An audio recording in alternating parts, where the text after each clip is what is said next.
My. Is that so?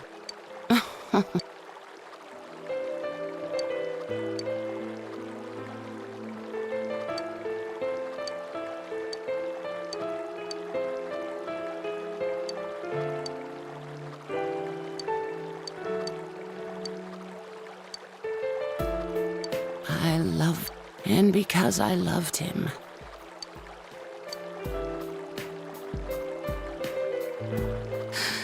I was a fool.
Senpai, I thought about it. Why my mind just went blank when I heard about Konami. I mean, I ran away from showbiz because I was tired of being an idol, so I shouldn't have had any problem. And yet, I felt so angry about it. Why do you think that is?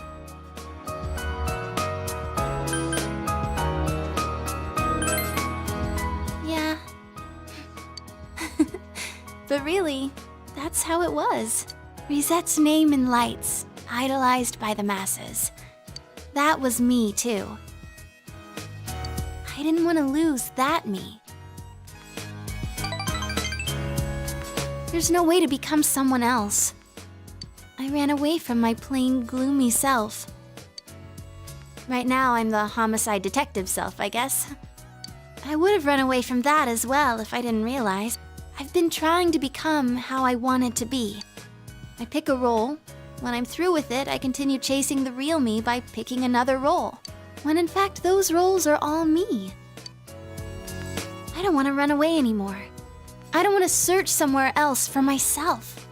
I'm gonna hang in there, as the complete me.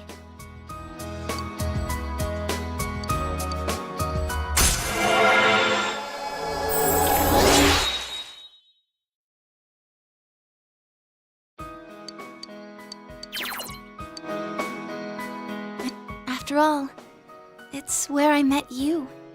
I have to go home now. I wish time would just stop.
I'm not really death.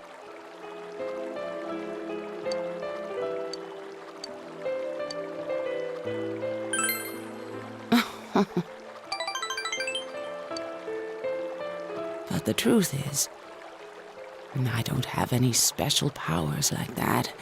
I am not death. Just another boring human being. Waiting for a miracle that never came.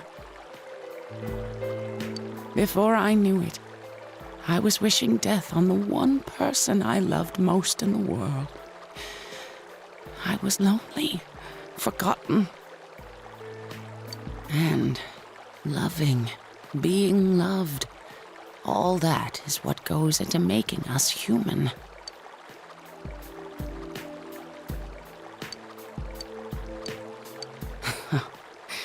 But it's too late now.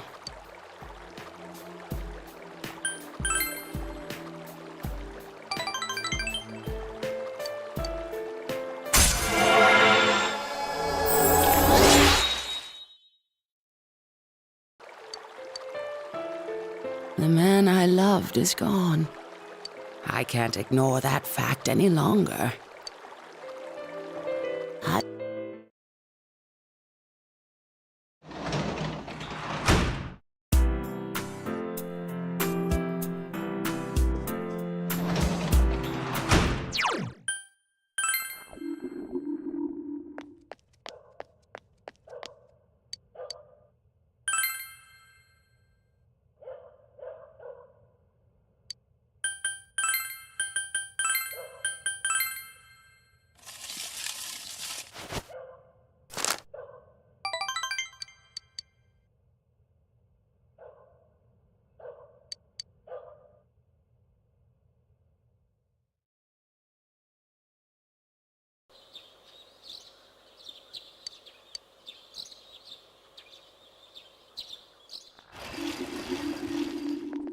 Yo!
Man, this fog just won't quit. The weather report said it might start snowing soon.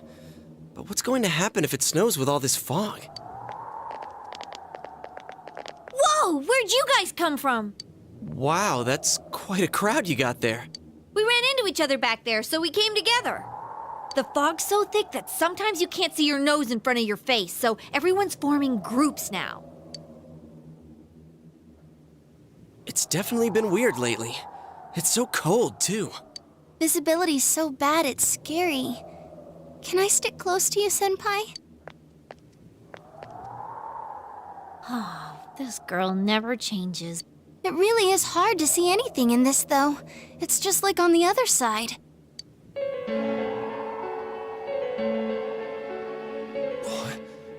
Guys, put on your glasses!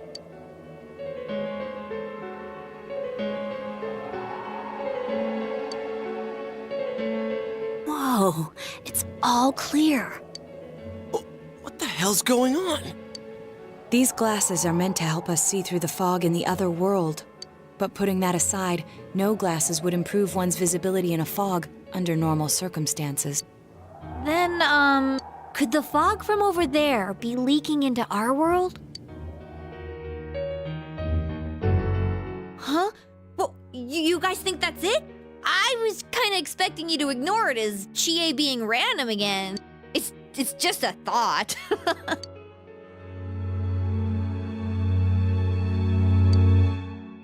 Anyways, today's the last day of exams, right? Let's get them over with so we can meet up at the special headquarters after school. Wow, we haven't used that name in a while.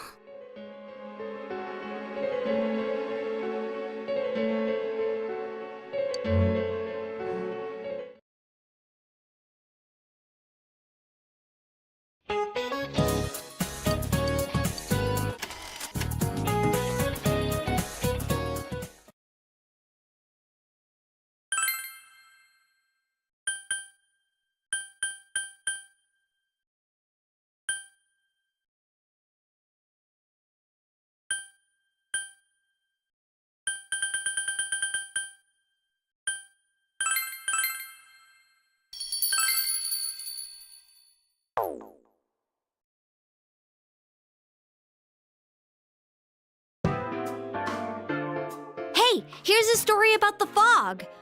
Some specialists are raising concerns that this fog may consist of harmful substances.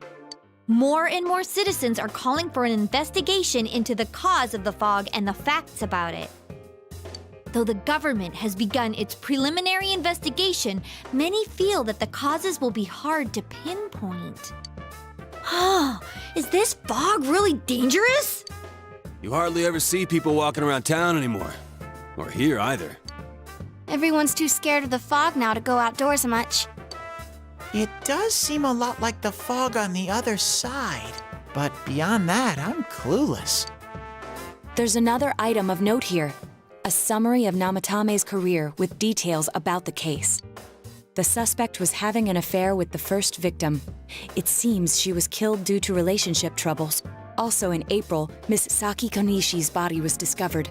The police are looking into a motive for the murder. In July, a boy living in Inaba performed a copycat murder. The boy was initially thought to be the culprit behind all the killings, but later suspicion was thrown upon Namatame. Last month, the suspect attempted to kidnap a 7-year-old girl of Inaba, resulting in his arrest. It seems Namatame is still confined to his hospital bed, so further interrogation has yet to commence. So it's finally over. A lot of stuff's happened, but all that's left is for the police to build a case for Namatame, right?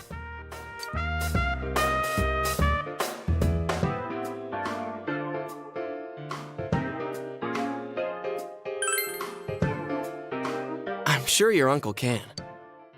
But the stuff he was saying was so obviously nuts. If he says anything about the TV world, he might be considered mentally unstable. Also, I heard before that if the police don't have enough hard evidence, it's difficult to build a case. Yes, there are many such cases and culprits.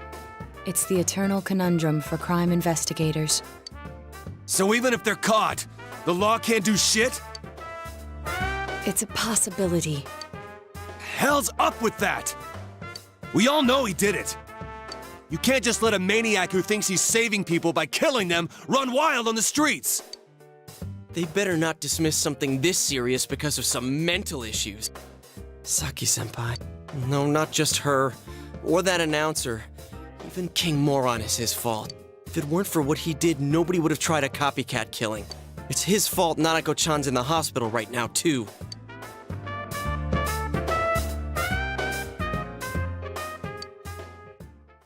What's the matter? A Kotatsu? Oh, then why don't we go check them out right now? I know Nanako-chan would be psyched if she came home and found a new Kotatsu. Dude, why didn't you tell me sooner? The winter season's coming up and we just got a bunch of them in stock. All right, off to the housewares section for Nanako-chan!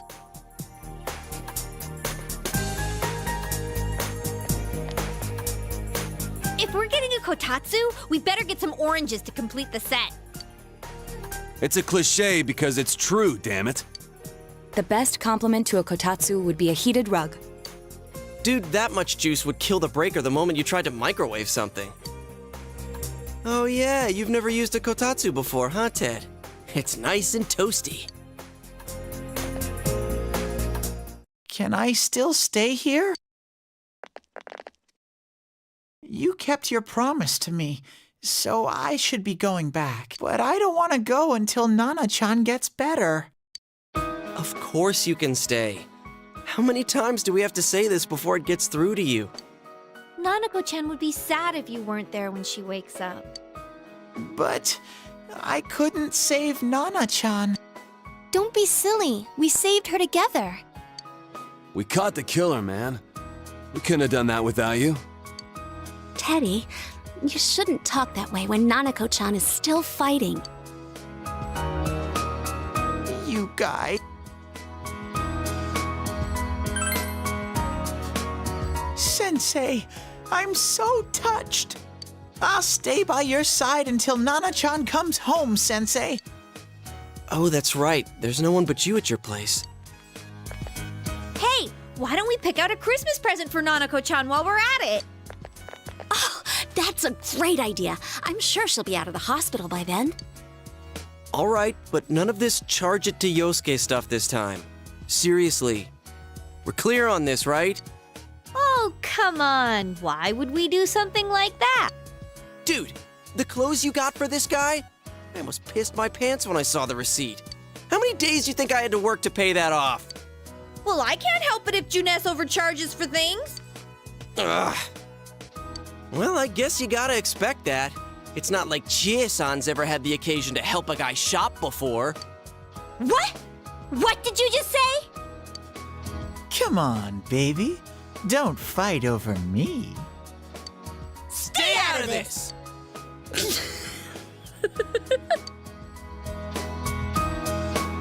Let's leave them be and think of a present for Nanako-chan on our own. But what would a girl her age want? What do you think Nanako-chan would appreciate most?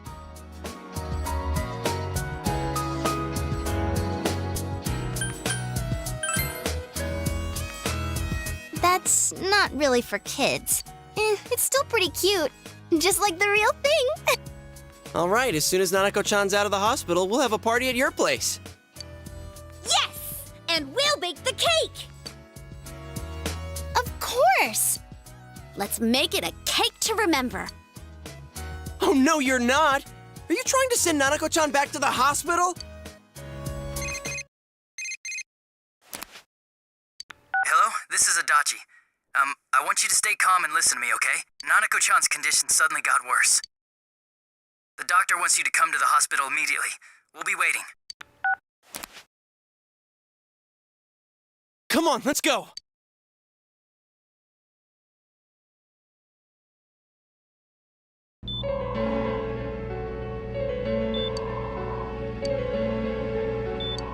Doctor, this fog is poisonous, isn't it? Isn't it filled with viruses? They said so on TV. Isn't there a vaccine or something for it? Calm down, please. That's just a rumor. Don't tell me to calm down! You're lying! We know you have medicine for this! Are you just going to stand there and watch us die? Why would we do something like that? What a commotion. What the hell's that supposed to mean? Can't you see how much pain she's in? All we can do right now is monitor her condition closely. Dojima-san, you need to return to your... I don't give a damn about myself. Do something about Nanako. Dojima-san! Just save her. For God's sake, Please save Nanako.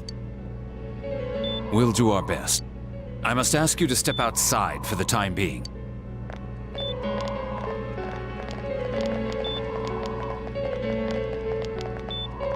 Nanako.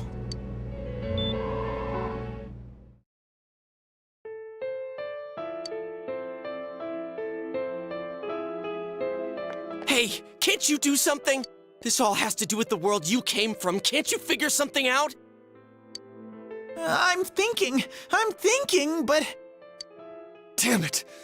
Why does this have to happen to a little girl like her?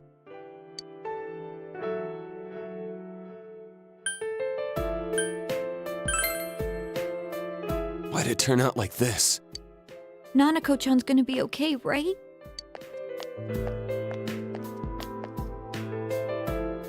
You guys still here? How is Dojima-san doing?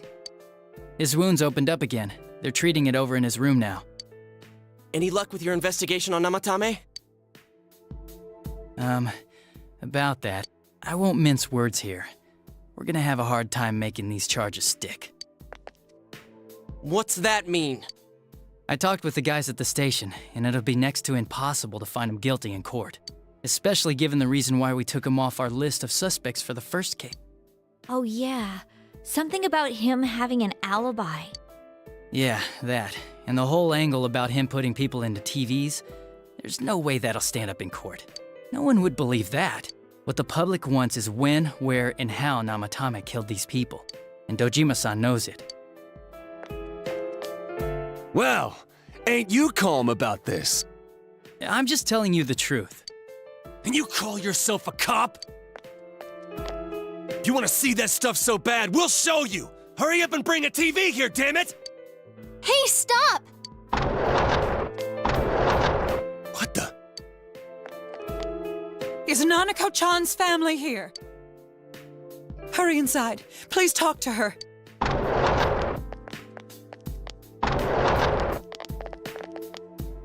What the hell? What's going on? No.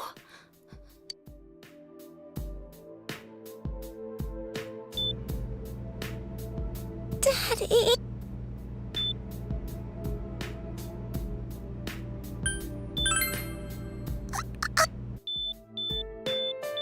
Nanako-chan. Nanako-chan. Can you hear us? Do you understand what we're saying? Your big brother's here with you. Just hang in there.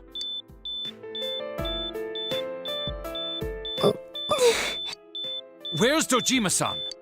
We're calling for him right now.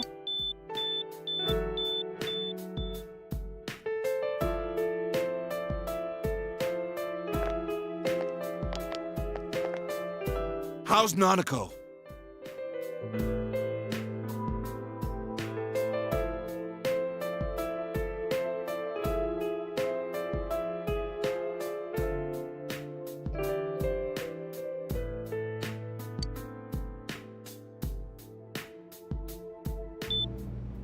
Doctor.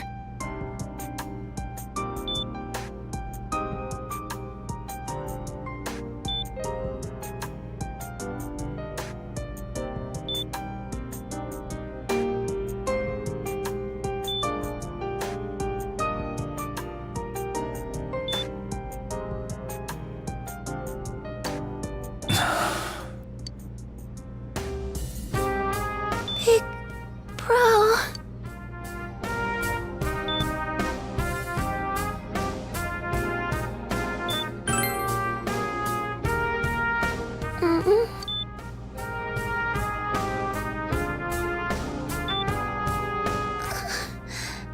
I'm scared. Big Bro...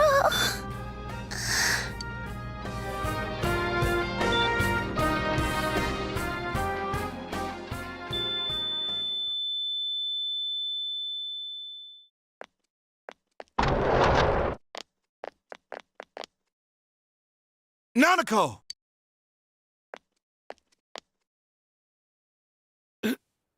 Nanako!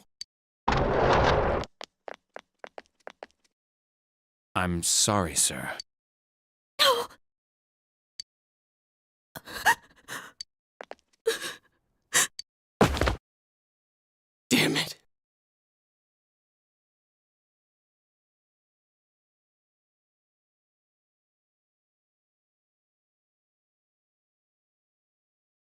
Damn it! Nana-chan.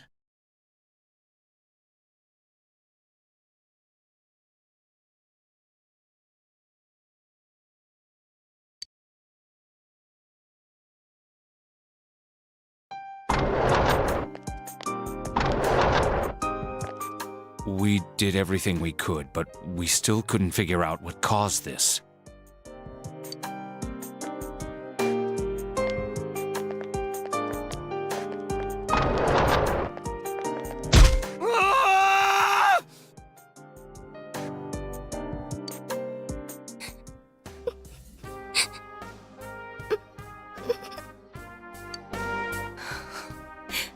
Nanako-chan.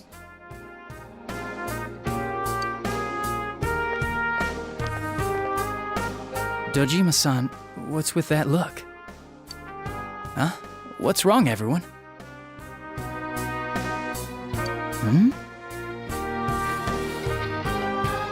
Huh? Wait, is Nanako-chan... But then, where did Dojima-san go? His room isn't that way.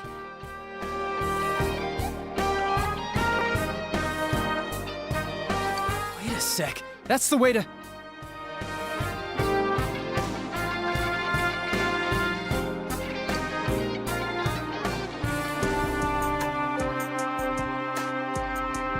Senpai! Senpai!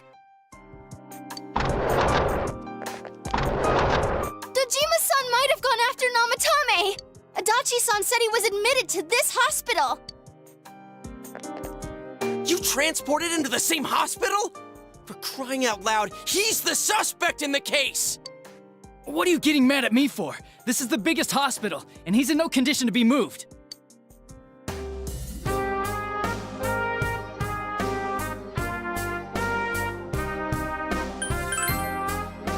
I can't tell you that. Just tell us where he is already! Dojima-san's on his way, ain't he? You don't know what he's gonna do there if we don't stop him! Kanji-kun, you don't mean... Hold on. Just what are you guys talking about? Cough it up! Where's his room? Top floor in the second surgical ward. Furthest room back. But there's a police guard.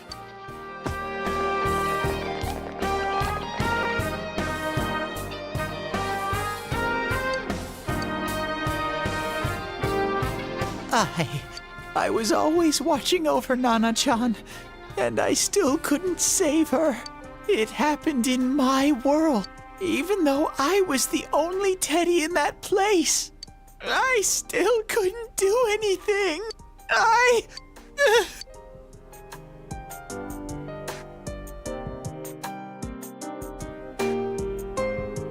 Let go of me. I need to speak to him. Like we said, without permission. Permission?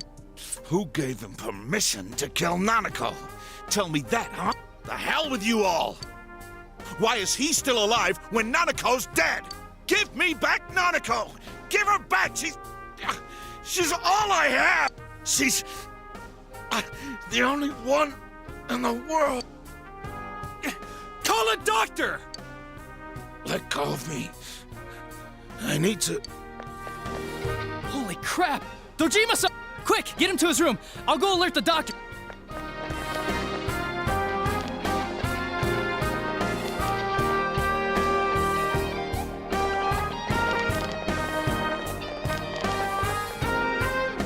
Dojima-san, was he seriously gonna... His only daughter's dead. Nothing would have surprised me. Dojima-san probably knew that there's little to no chance Namatame would be convicted. Damn it. He killed Senpai, and now Nanako-chan, and the bastard's gonna walk away without paying for what he did. That's not right! Why? Why is he the one that gets to go on living?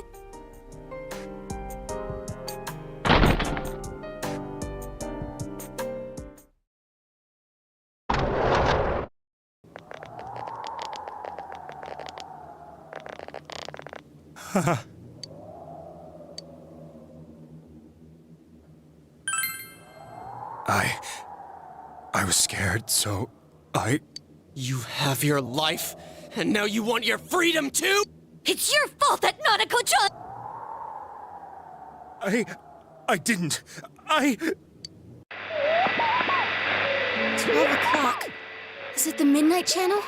Hey, isn't this... I failed to save her. It's because you got in my way. Another Namatame? How? The real one's right here and we already beat his shadow! No. Come to think of it, Namatame never faced his other self. And we didn't witness his shadow returning to his body as a persona either. Perhaps that's why we're seeing this now. What the... I failed, but it wasn't my fault. And the law can't touch me anyway. Is that what Namatame's really thinking? Then... he wasn't deranged or anything. He knew what he was doing. To hell with the law! I won't ever forgive what you did! This... Please! Stop! Huh? Stop what? We ain't even done anything yet. Or do you want us to do something? Something fitting for a bastard like you! Kanji... Do whatever you want. You hate me because the child died, don't you? I don't care either way. Living or dying makes no difference to me. But you're different. You can't do such a thing. You wouldn't dare, right? I'll continue saving people. It's my mission. Mission? My God. Please, stop. He wants us to stop. What should we do? What do you mean? We can't let this bastard do whatever he pleases. Still, what are you going to do? No way I'm gonna walk out of here doing nothing. I understand, but... This must be a luxury suite. Most hospital wards don't have such large televisions. Why, with something like this in the room, this man could escape at any time. Although once he enters, he may find there's no way out. Wait a second. You don't mean... Are you... serious? You just gonna turn your back and walk away? That's... but... What's gotten into you guys? This is crazy! How can we do something like that? Chie! Everyone, listen to me. If we're gonna do this, now is our only shot. We won't get a second chance. At this rate, the guy's gonna get off the hook, and he'll go around saving people again. You just heard what this bastard's really thinking. If that happens, it'll be just like Nanako-chan and Senpai. Who knows how many innocent people will die this time? I can't let something like that go. Someone close to me died. Her killer can't be convicted. And now I'm gonna let the same thing happen again? There's no way I can do that! It's just wrong, isn't it? But... Yosuke... All we have to do is push him inside the TV. That's it. We do that one thing, and this is all over. Just... push him inside? If any of you want no part in this, just leave the room. I'm not gonna force you to stay. As for me, nothing could make me forgive this bastard. But before we do this, I want to hear what you think. What do you want to do, leader?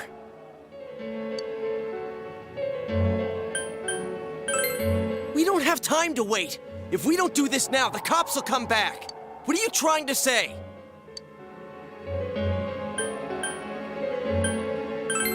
Something we don't know. What don't we know?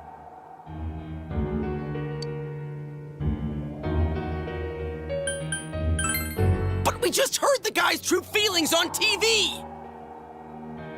What didn't you understand? Well, what is it?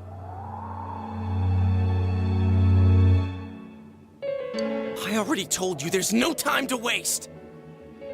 Are you even getting at something here, or are you just stalling? Missing? Like what exactly? heard enough of this bullshit. Give me a straight answer. Are we doing this or not? That's all I give a damn about right now.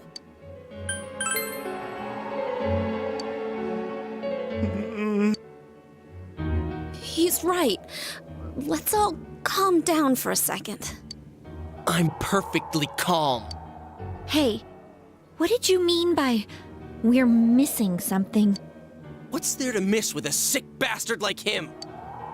Hey, let's all take a deep breath.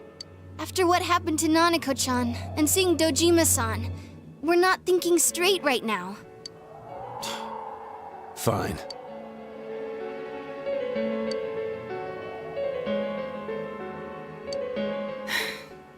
You're right. We should calm down and think rationally about this. I realize now that we've heard almost nothing from Namatame's perspective. There's no denying that this man brought great harm to Nanako-chan. But other than that point, the rest comes from our assumptions based on watching the Midnight Channel a moment ago. I won't deny that we were blinded by the heat of the moment, trying to impute all responsibility to him rashly. But... yeah, the guy's not saying anything. Whatever reason he had, there's no doubt about the fact that he'd been throwing people inside the TV. It was him who put Senpai through that misery. How can we possibly understand someone who says killing people is the same as saving them? Failing to understand and failing to listen are rather different things. Truthfully, not all the hitches that were nagging at me have been answered yet. We'll have to see what he can tell us about them, though it appears he's in no condition to do so at the moment. True. Dealing with him right now might not solve all the things that are bothering us. Damn it. But you better remember this. I'll do everything I can to stop him from repeating what he's done. Anytime, anywhere, anything. Jeez, how the hell can you stay so calm, man? Then again, that's why you're our leader. All right, let's go ahead and think this through as much as we need. If we leave any unanswered questions behind, we'll just be lying to ourselves. Yeah, that ain't gonna cut it. All right, I'm convinced. Thank you. I'll think as hard as I can and try to help. We all know how you feel, Yosuke. Come on, we've accomplished this much together, haven't we? Right. Together. Yeah, you're right. Sorry. And thanks.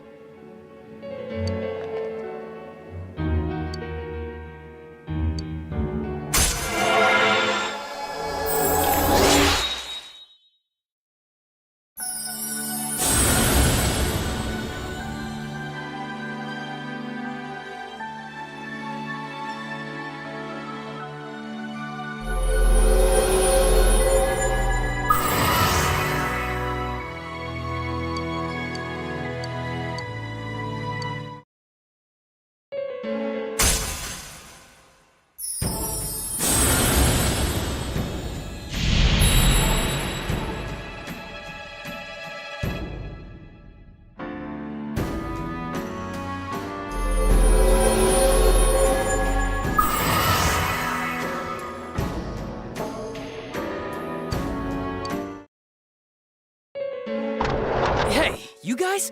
What are you doing? You can't... Oh, crap! Hey, you guys? What are you doing? You can't be in here. We were keeping an eye on the suspect.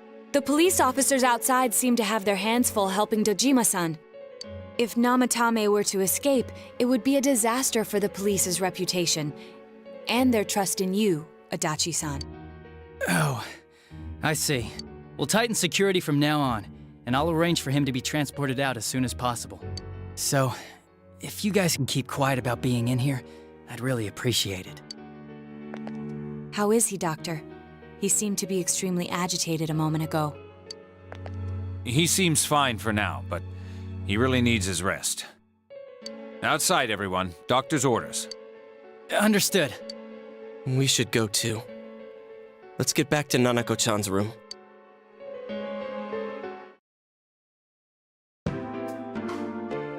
So So what's this thing we're missing, huh? To tell the truth, there's something that's bothering me too. Why did he start killing people in the first place?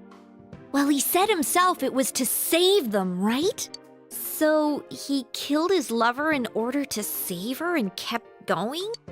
The police speculated the first murder was related to the affair, so they called in Namatame for questioning. But everything in his testimony and his bearing, no matter what they looked at, they found nothing suspicious. If he truly is twisted enough to believe that murder is a means of saving people, I think that would have shown through. Maybe he faked it real well. Or maybe he started out with a normal motive and got a taste for killing after the first time.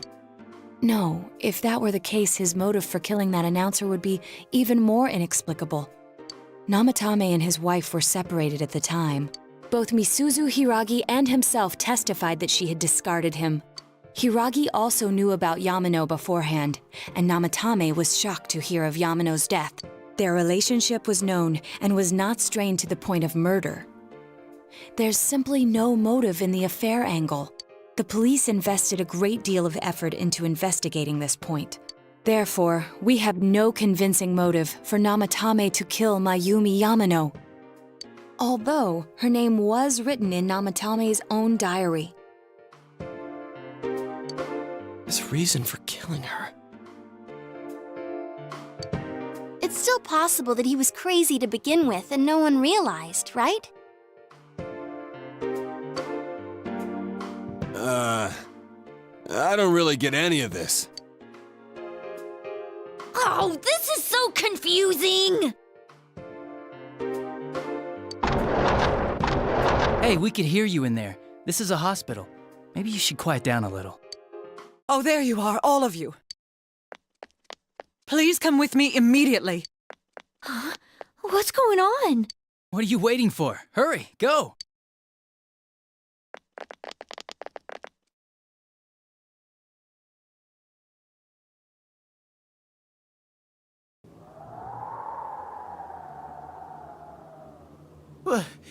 Where am I? Is this Teddy's world? This doesn't quite feel like it, though. I remember being at the hospital. That's right, Nana-chan. I couldn't do anything. Why do I even exist?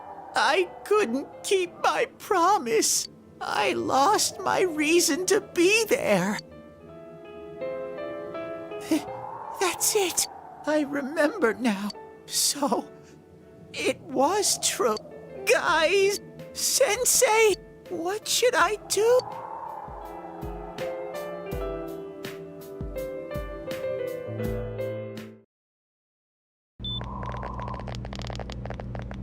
Oh, there they are. Nanako-chan came around. Huh? What did you just say?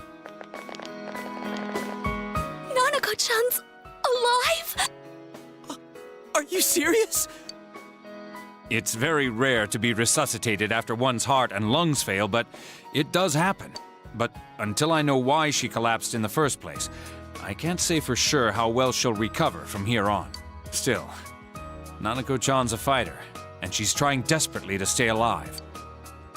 So this isn't a joke? You're actually telling the truth? Nanako-chan. Oh my god. This is amazing! Miracles do happen. I'm so glad. I didn't know what I was gonna do.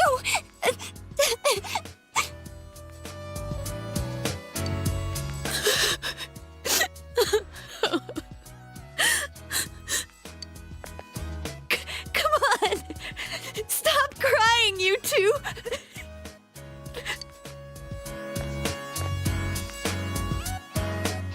You all should go home for the night. I'll speak with Dojima-san tomorrow about Nanako-chan's treatment. It's rather chilly outside. If it starts snowing, be careful not to catch a cold.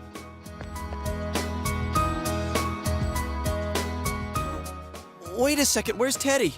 I noticed he didn't come with us when we went to Namatame's room. You're right. That's weird. I figured he wouldn't move from Nanako-chan's side. Teddy, where did you go? Oh yeah, he has a cell with him. Wait, I shouldn't use mine inside the hospital. I'll try calling him up once we're outside.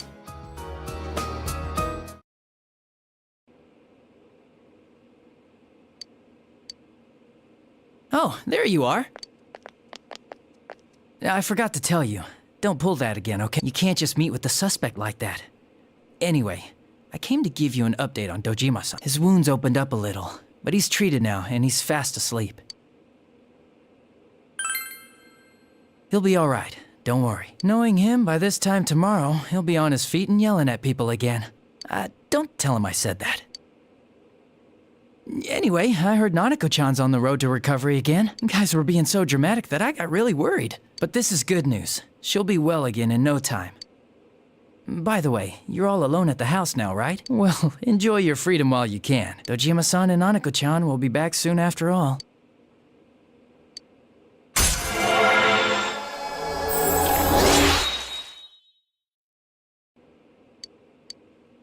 Well, I better head back. You go home too, before it gets too late.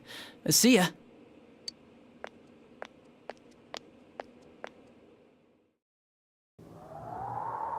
Couldn't save. I couldn't save. Why? Mayumi. And that girl too. I couldn't save. Huh? What's the matter? Feeling guilty all of a sudden? Sheesh.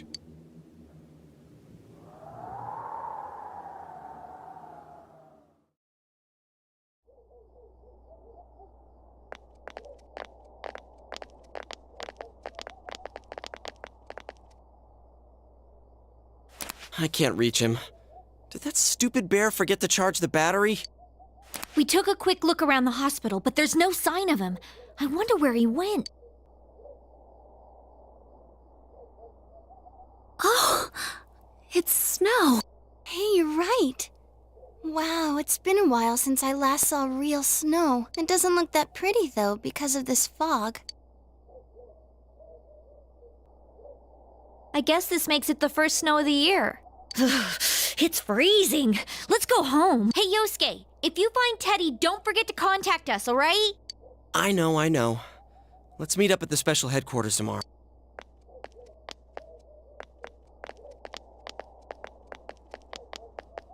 Man, that Ted. I hope he just went back home by himself. He's probably fine.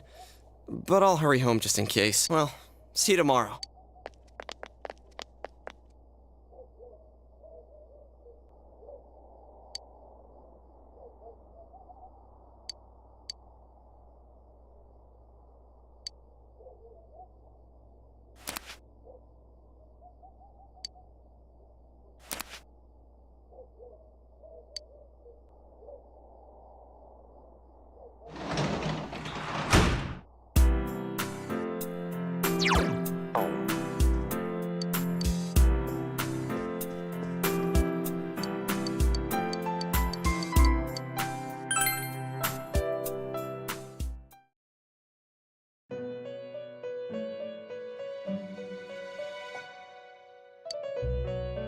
Welcome. It's been quite some time. Do not be alarmed. I have summoned you. Now then, your journey has taken you quite a distance thus far. Do you believe you'll be able to successfully solve this mystery? Splendid!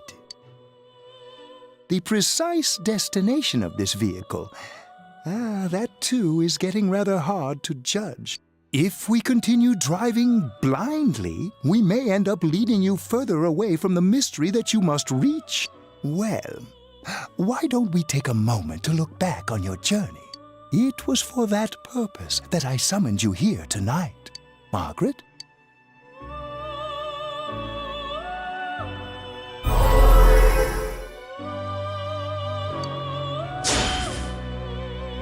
What's right? What you should choose to do in life? The answers to those things lie within you. I'm going to think about my life and set my own path. We are experiencing the words engraved into your memory during your journey. Failing to understand and failing to listen are rather different things. All right, let's go ahead and think this through as much as we need. If we leave any unanswered questions behind, we'll just be lying to ourselves. I'll think as hard as I can and try to help. Come on, we've accomplished this much together, haven't we? Right. Together.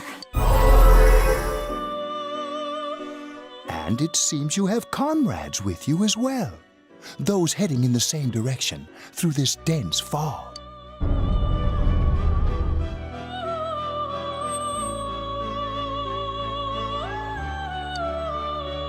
We'll be parked for the moment while I confirm our current heading. As I mentioned previously, this year will signal a great change in your life. Though there isn't much time left, it can be worth your while to take the time to stop and reflect. People are like water flowing in a river. There is only one stream, but all who pass through it are affected differently. Some travel fast, some change their course, experiencing countless events as they travel down the river of time. Just so. The state of this room reflects the scenery of your heart. Perhaps this may be a time for contemplation rather than action.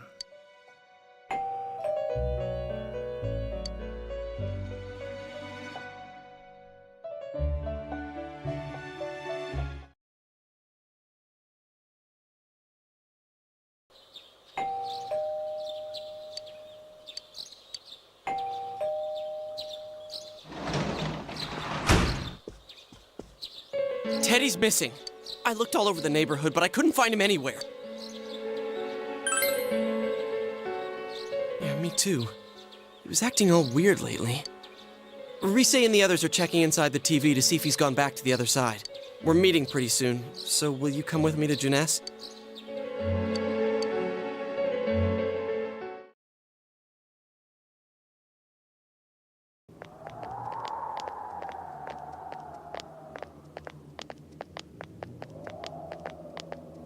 It's no use, man. We can't find him. No luck for me either. I didn't sense anything over there. The fog's so dense it might be affecting my readings. I wish I could do better. Ted. Don't tell me he really went back to his world this time. We told him over and over that he could stay here.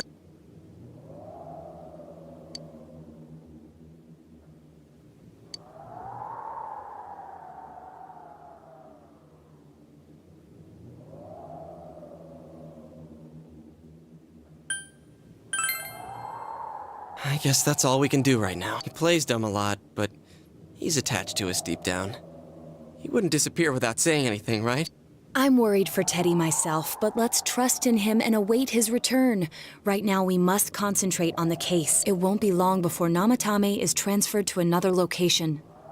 We must hurry, or we will miss our only chance to get his perspective on this. You know, I've been thinking about the case since, but something just doesn't seem right. Let's quickly review the facts. Of all the victims, only 2 were killed. Miss Yamano the announcer, and Saki-san. From the documents we found in the car, we know Namatame had some sort of dealings with them. After that, there were multiple attempted murders in which we were targeted. It was only when he took Nanako-chan that we caught him in the act, identifying his modus operandi in the process. When I hear you put it like that, sounds like the dude's guilty. As a result of Namatame's arrest, the police admitted that Mitsuo Kubo was a mere copycat killer. Back up to yesterday. Remember when you said Namatame didn't have a motive to kill the announcer? That's what's bothering me. Right. Either he's completely nuts, or we're misunderstanding something. You lost me. She's trying to say that if Namatame is sane, then there may be facts in the case we don't know about yet. Sane or insane? Sounds like a play I saw before. When he talks about saving people, what does that actually mean? I don't think there's any doubt that it includes kidnapping people and throwing them into the TV. Could he mean saving them through death? He did call himself a savior and said that the other side is a wonderful world. So they'll be saved if they die? What a bunch of crap! The bastard should have gone and saved himself. What do you think, Senpai?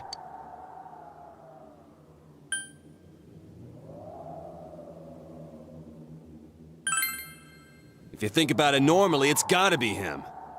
But there ain't nothing normal about that world anyways. There's something I've been wondering about for a while. When we first encountered him, he said, "You're the ones I saved. Don't worry, I'll save this girl too." So, if he saves people by killing them, did he save us too? Wouldn't he actually have failed to save us? You raise a good point. If he thinks that salvation comes only through death, his words to us make no sense. And another thing, the Namatame who appeared on the Midnight Channel said he failed to save Nanako-chan. Well, maybe he really was trying to save the victims by putting them inside the TV.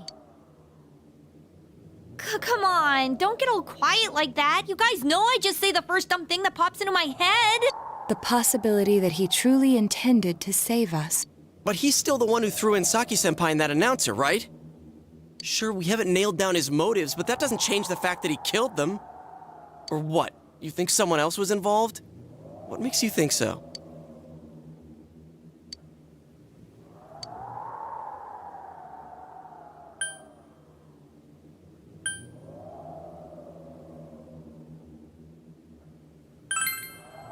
Warning letter? Oh yeah!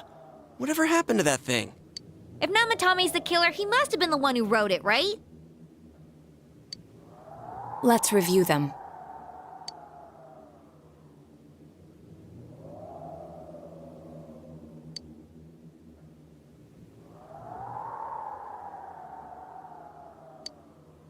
Yes, that's right.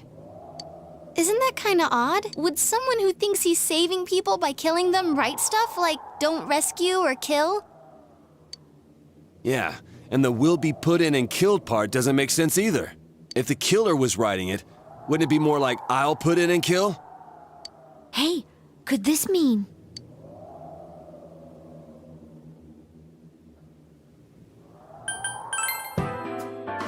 Yeah, it's almost like someone else wrote this letter.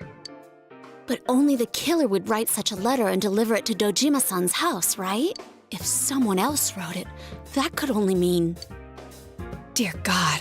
Since this is such an unusual case, I was absolutely convinced that other than the Kubo incident, there was one culprit.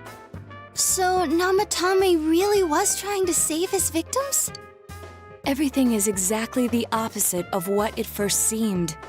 In Namatame's parlance, failing would have been the first two cases when the victims died. If he had used his method twice and failed both times, he would hardly have continued using the TV. And yet he did. It all seems to suggest that someone else wrote this warning letter while observing the entire case. Someone else? Then it wasn't Namatame that killed Saki-senpai and the announcer? We can't say for certain yet. We urgently need to speak with Namatame face to face.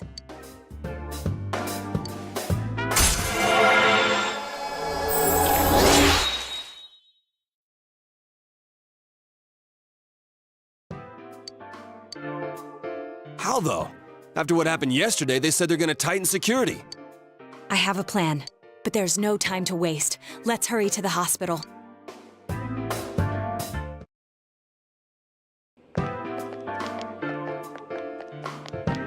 Hey, this place is off limits. I'm a consultant with the police. I'd like a few words with Namatame-san. May I go in? This is Unit 252, requesting confirmation on an ID. Name of Naoto Shirogane. Huh? Ah, understood. I see. Well, you're on the list. I can give you a few minutes, but I'll have to record your conversation with him for security purposes. Not that I expect you'll get anything coherent out of the guy. He's been spouting nothing but gibberish. I'd like him to accompany me as well. He has no identification, but this is an emergency situation, and he's here in Detective Dojima's stead. Huh? Detective Dojima sent him? I wasn't informed of this. I'll vouch for his identity. Well, I guess it's better than dealing with the man himself. We have our hands full with the transport procedures, so the last thing we need is Detective Dojima running wild. Detective Adachi is busy somewhere too. This is Unit 252. Huh? I see. Has something happened? There's something about a suspicious object out in the lobby. Ah, well then, this works out nicely. You should back up your colleagues downstairs. We'll keep watch over Namatame-san. A disturbance in a hospital lobby, after all. It sounds serious. If anything happens, hit the nurse call button. Understood. Please be careful. I knew they were undermanned, but I didn't expect it to go this smoothly. Wow! There's nothing much inside that suspicious object, so he won't be gone long. All right, then now's our chance to talk to Namatame.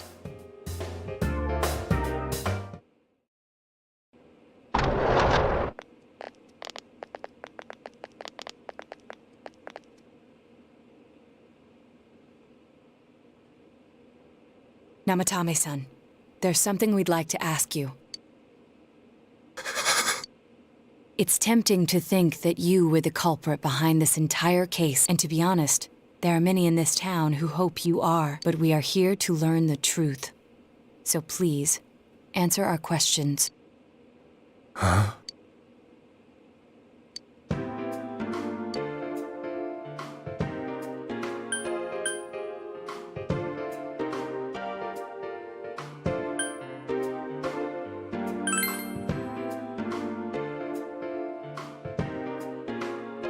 Huh? Me?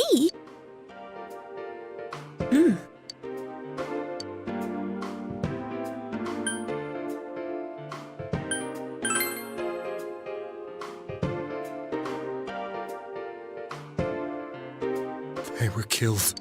I couldn't save them.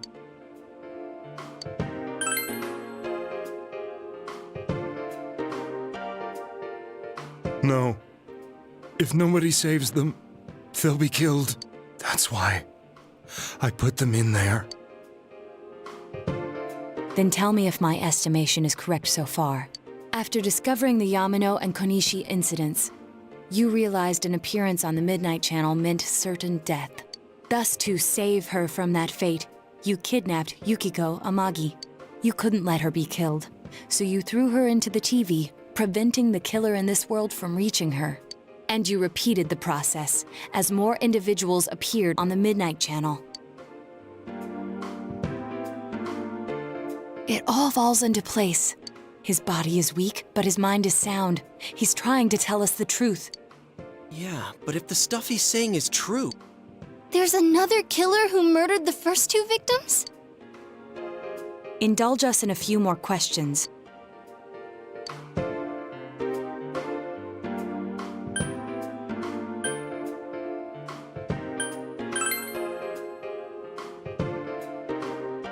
What are you talking about?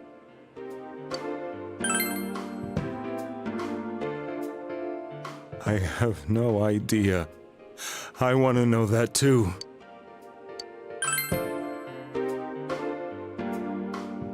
I didn't know. I never thought it would be that kind of place. As I thought. You believe me? Did they find him? Did they find the one who did such cruel things? Mayumi. Please calm down. Our ability to find the culprit rests on you. We know about the other world. In fact, we're the only ones who can fully understand what you have to say. Only you? We did blame you for everything at first, but now I think we can accept whatever you got to tell us as truth. Please, tell us everything you can, calmly and slowly. You're willing to listen? Do my story?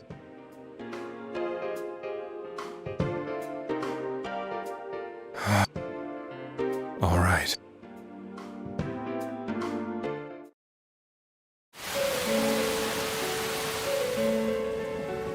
Soon after my affair with Mayumi became common knowledge, I returned to my parents' home, as if to run away from the scandal. and I started drinking heavily to drown my anxieties. I hadn't been able to reach Mayumi at all, and that didn't help either. Mayumi, where are you? She'd been disgraced on all the afternoon shows and forced to resign from the program she was on. I caused her so much trouble. I wanted to at least apologize to her, but I couldn't even do that. I lost the will and energy to do anything. Then, one day, the rumor I heard some time ago came back to me. Since I had nothing better to do, I sat down blankly in front of the TV and watched my own reflection. And all of a sudden, there was Mayumi. Mayumi? Is that you? The Mayumi inside the TV looked as if she was calling to me for help. Mayumi? Mayumi! When I reached out unthinkingly to touch her, my arm disappeared into the TV, as if I had dipped it into a pool of water. I was so shocked that I lost my balance and nearly fell face first into the TV.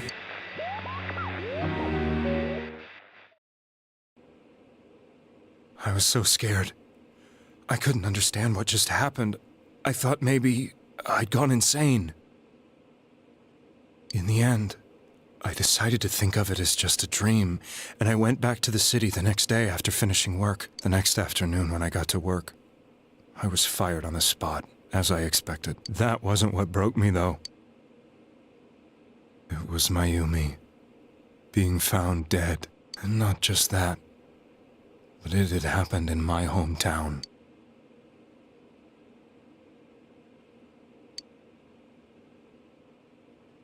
I was dumbstruck. But later on, I remember the image of Mayumi I'd seen that night. Was it not a dream? Could it really have been an SOS from Mayumi? I hadn't touched another TV because the first time was so terrifying, but I decided to try it again, and I confirmed that none of it was a dream. So that image, was it something Mayumi showed me, calling for help? That's how I felt. And eventually, you learned of the Midnight Channel. I remembered that when Mayumi was alive, she was chasing a rumor about some bizarre TV program. I'd heard about it before, but I thought it was just an urban legend. But then Mayumi appeared on it, and later turned up dead. The more I thought about it, the harder it became to believe that the two events were unrelated. Soon after that, I came back to Inaba to answer the police's question. I'd lost my job, and I wanted to know the truth of Mayumi's death for myself. Then, on another rainy night, someone else appeared on the Midnight Channel. It was a girl. She looked like she was calling for help, just like Mayumi. The first thing that came into my mind was, maybe this girl will be the next to die. And that was Saki-senpai. I'd been following all the news about Mayumi, so I noticed right away that she was the girl who found Mayumi's body. And if my hunch was right, she'd be the next victim. I didn't want her to die the way Mayumi did, so I desperately kept watching. I was consumed with the idea of rescuing her. Then, little by little, her image on the screen came into sharper focus. It became sharper? How did you find out it was her? After I came back, my father couldn't bear to see me in such low spirits, and gave me a job with the family business. I met that girl when I delivered a package to the liquor store.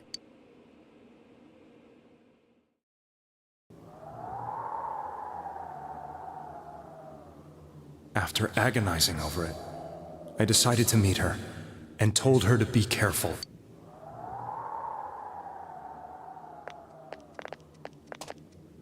But that same night, on the TV,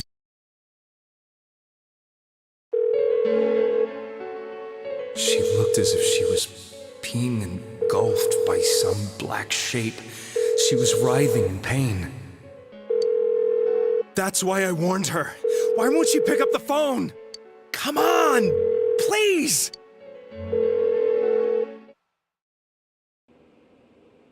The next day, they found her dead.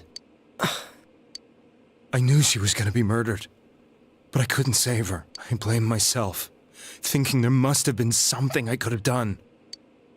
There was no one who depended on me. Nobody at work, not even my wife. Mayumi was the only one who accepted me for who I was. But she was murdered. And the same person killed another girl. I was beside myself. I couldn't forgive myself for doing nothing. You really did love Miss Yamano. Yes. From the bottom of my heart. Before I was married, my wife made it big in show business. I was happy for her, but it put a strain on our relationship. I think I can kind of relate. It was around that time when I met Mayumi. She was interviewing our candidate for the next election. She was a big-name announcer, but she only worked with local stations, and her attitude towards work was similar to mine. We both came from Inaba, so she was easy to talk to. I knew it was wrong, but I couldn't help getting intimate with her. She gave meaning to my life. Soon after Saki-san was found dead, yet another girl appeared on TV. That was you.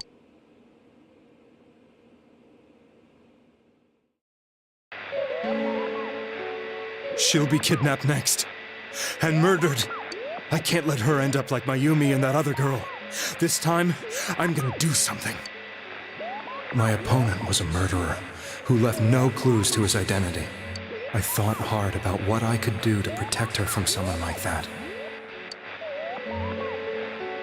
I'll never convince her. If she gets suspicious and they arrest me, who'll save her then? The girl inside the TV looked as if she was smiling at me. And that's when it hit me. I apparently had the power to go through the TV screen to the other side. Then, what if I put her into the TV and give her shelter there before the killer gets her? What are you trying to tell me? That it's safe over there? Is that it? The girl inside the TV seemed to smile at me again. And I thought, no matter what kind of place it might be, it's better than being slaughtered. Once things calm down, I could just let her out again. If she's inside the TV, there's no way they can find her. It felt as if everything was starting to come together in my mind. Could it be that Mayumi gave me that power to prevent any more victims from meeting her fate? Was it my mission to save people? But there was a big problem. If I explained the situation to the victim, they wouldn't understand. I had already tried that and failed miserably. It seemed the only thing I could do was to take them away. If that was my mission, I'd just have to do it. Or so I thought. Mayumi, please lend me your strength.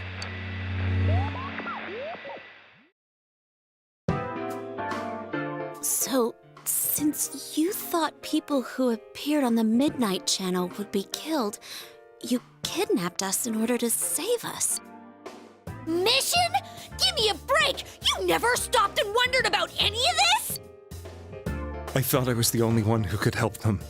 I did call the police, but they didn't believe me. I knew the area well, thanks to my job. I had a large truck, and I could move around without suspicion. I thought my job as a delivery man would be the perfect cover for my mission. I thought no one else could do it. But are you telling me that I wasn't saving them? If a person is still within the TV world when the fog appears here, they will die. Beginning with Yukiko-san, the people you thought you had been saving were, in fact, in mortal peril. It was my friends here who really saved us all. I had a feeling that was it. When I went after that little girl and entered the TV myself, for the first time, I had some doubts about myself. You refer to Nanako-chan, correct? The police were after me, so I had to get away. But I still felt I needed to do everything I could to save that poor little girl. That's why I went in after her. But the TV world was completely different than I imagined. Such an abominable, grotesque place.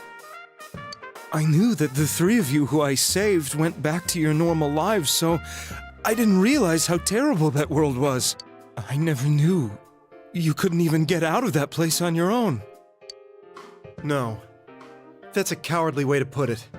I'd probably already begun to realize that it was a dangerous place.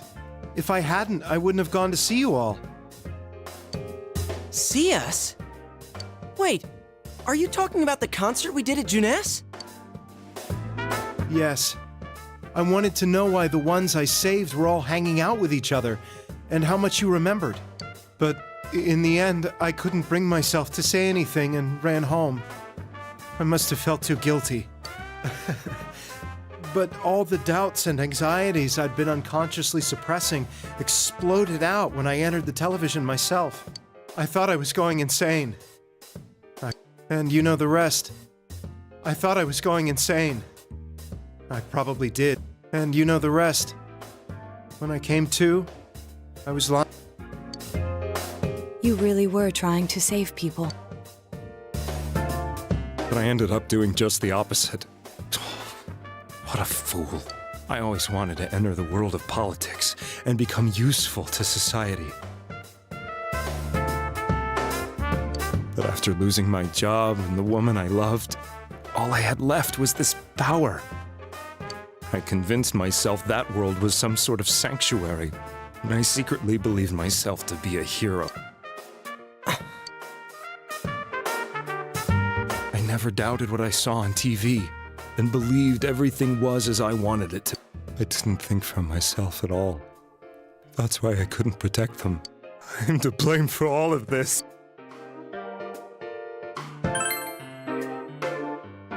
I suppose so. But the things I've done are too serious to be brushed aside like that.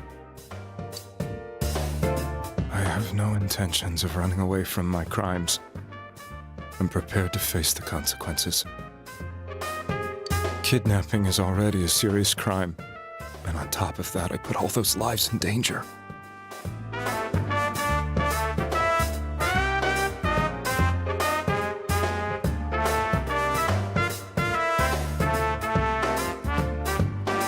I'm sorry. The Midnight Channel and the other world, you can hardly be blamed for failing to understand them properly. We must apologize to you as well. Had we let our emotions blind us to the truth, we would have piled all the responsibility on you. I guess from your point of view, people did stop dying once you started saving people. The more you did it, the more you really believed you were preventing their deaths. I'm such a joke. I'm sorry. I'm getting a little tired. What are you all crammed in here for? My apologies. We'll be leaving now. Wait. I beg you, please, find whoever's behind this. You children are the only ones who know about that world.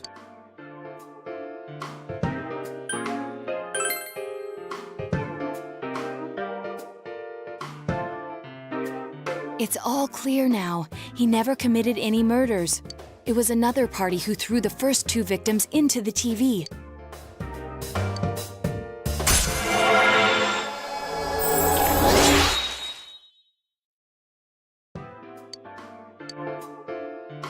Now get out of here!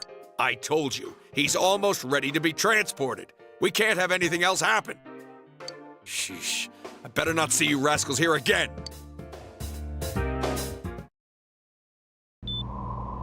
Nanako-chan looks like she's in pain. She's fighting for dear life. This was the last place we saw Teddy, right? He was so worried about her. How can he flake out like this when we have to find the real killer?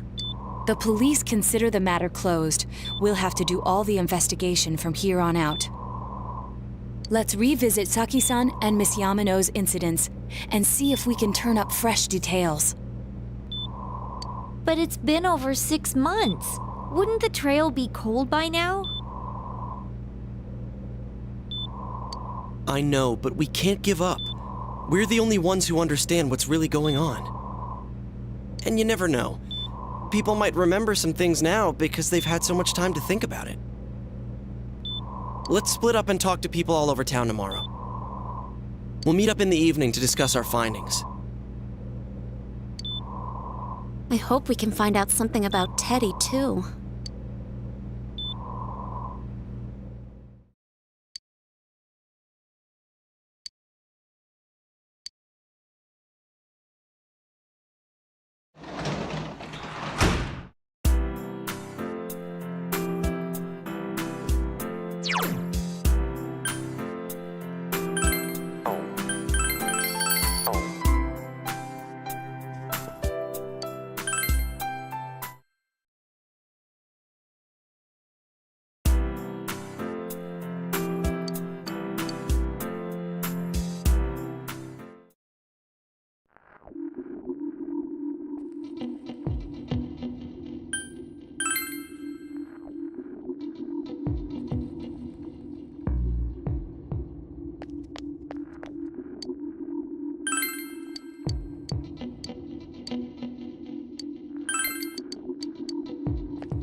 I'm seriously pooped.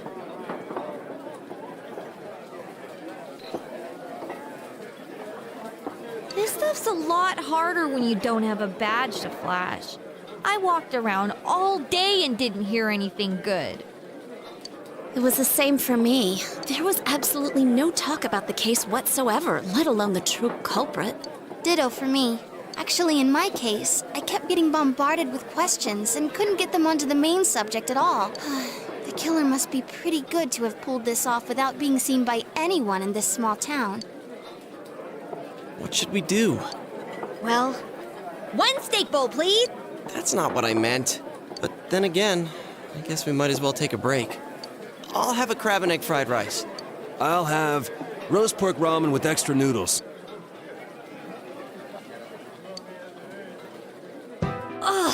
Now that our tummies are full, let's share what we learned, even if it wasn't much. So, to sum up, there really was no new information. The end? The police had an unusually large number of officers in their initial investigation of the first two incidents. To find facts that even they overlooked would be difficult indeed, now that over half a year has passed. There wasn't a single report of suspicious persons being witnessed to begin with. Miss Yamano had ardent fans, whereas Saki-san didn't, but otherwise the conditions are the same.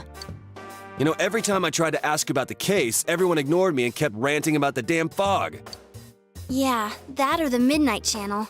I asked around about Teddy too, but no one's seen him. Gee, I wonder where he could have gone. Do you have anything, Naoto? Any new, deductions? Without any new data to work with, there isn't much I can do. But there must be someone in town who meets all the criteria for this case. The killer must have a connection to both Saki-san and Miss Yamano, as well as be in a position to observe our actions periodically to some extent. Finally, it must be someone who could approach Senpai's house without arousing suspicion. I need some fresh air before I give it more thought. I'll be outside.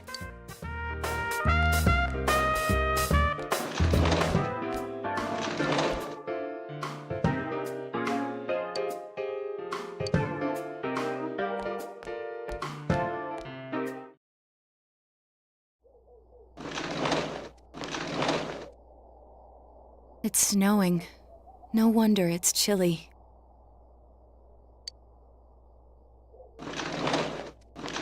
Ugh, it's freezing out here. Maybe this'll help clear my head and get my deductive muscles flexing. Hey, is it snowing? Too bad the fog's so thick. The snow just gets lost in it.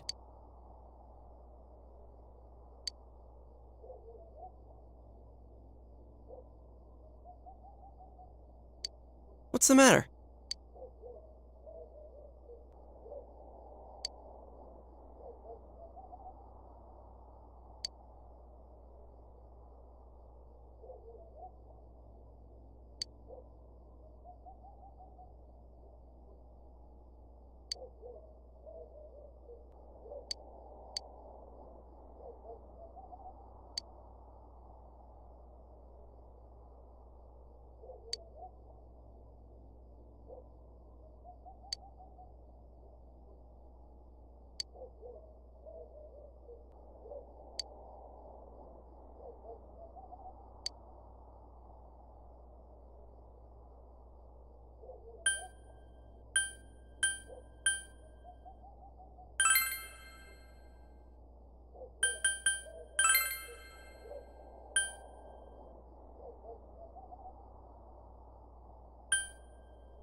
Huh?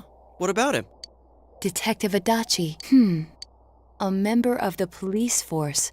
That is an interesting approach. It would certainly explain the lack of witness reports. It's the same reason no one ever reported seeing Namatame's truck. This is a small town, so everyone must have known who he is. And since he's a detective, people definitely wouldn't have thought of him as being suspicious. In fact, he could use his position to his advantage and hide critical information. Huh. Well, if you think of it that way, I guess it's possible. But we're talking about Adachi here, right? I mean, really? Adachi? He's your textbook lousy detective. Are we really on the right track here? Actually, regarding Detective Adachi,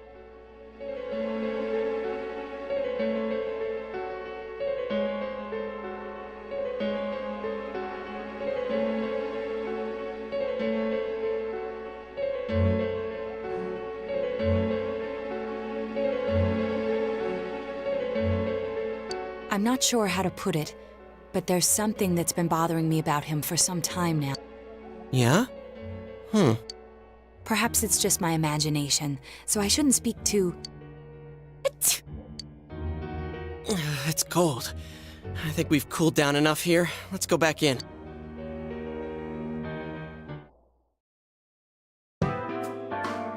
Adachi-san? That can't be. I mean, he said he came to escort Ms. Yamano and... What? Was he at your inn when the announcer was staying there? When Miss Yamano was staying at our inn, the media were swarming all over it. That's when Adachi-san arrived, saying he'd been assigned to guard her. He told our waitress that fame could be rough. Guard her? He didn't spend the night there? Huh. I wonder if he knew Ms. Yamano. I don't know about that, but I heard he did call out to a girl in my class. I found out this afternoon, but I thought, that's just how cops are. So I didn't think it had anything to do with the case. Detective Adachi also questioned Saki-san, the one who found the announcer's body, on numerous occasions. I heard it was because there was so little information about the case at the time. It's certainly unusual to question someone with as strong an alibi as hers multiple times. Then you think he had something else on his mind? And that something is what connects those two victims to Adachi-san? Come to think of it, we've been running into that guy a lot, in all sorts of places. And every time he'd tell us what the police were doing before saying, "Oops, I said too much," and clamming up. Was that all to throw us off the trail? It would be no problem for him to drop that warning letter into your mailbox either. Not to mention the fact that he can destroy any evidence that might point to him.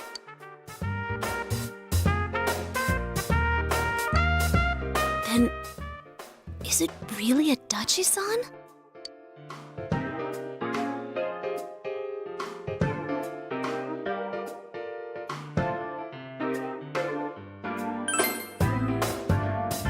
This is still only a tentative theory. We should work to confirm it as soon as possible. This is Naoto Shirogane. Something has occurred to me about the case, and I'd like to get Detective Adachi's input on it. Huh? The transport? It's right now? Right, I see. Thank you. What was that about a transport?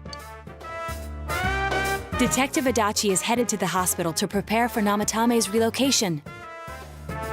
We must head there at once.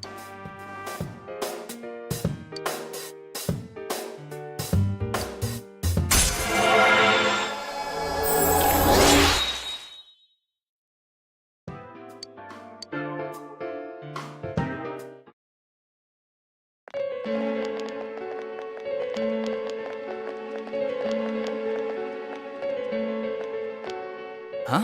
What are you guys doing here? Hey, do you know where Dojima-san went? They told me he snuck out of his room again. I assure you, we've made it clear to him several times that he needs to stay put, but he keeps going off on his own. Jeez, with Namatame finally relocated, I was looking forward to going home. So, he's been relocated. I've been wondering, you seem to be in a terrible hurry to get him out of this hospital. Huh? Oh, well, yeah. I mean, we can't leave him here with Dojima-san and Nanako-chan around. Didn't you guys think so too?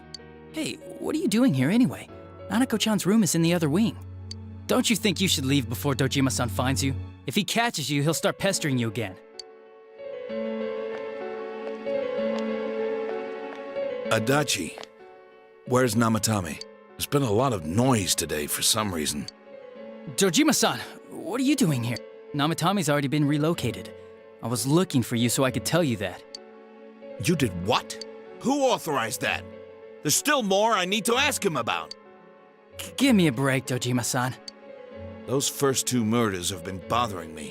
His motives are shaky and his alibi is rock solid. We closed a lot of loopholes on the basis of his testimony. But that part's still nagging at me. Is this more of your detective's intuition? He's already been relocated. It's no use hassling me about it. And you kids should really get home too. You're gonna get in the way of police business. What's gotten into you today? It's odd to see you taking work so seriously.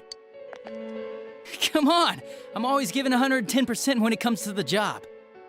You should get back to work too, Dojima-san. Your current assignment? Get better as soon as possible. What are you all doing here? We came to confirm something with Adachi-san.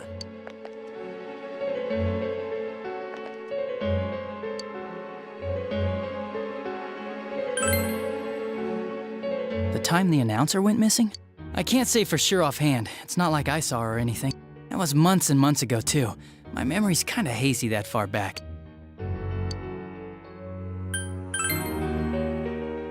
Why wouldn't I question her? She discovered the announcer's body.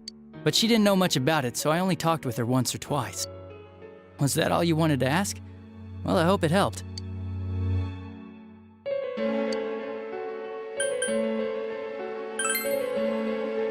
Warning letter?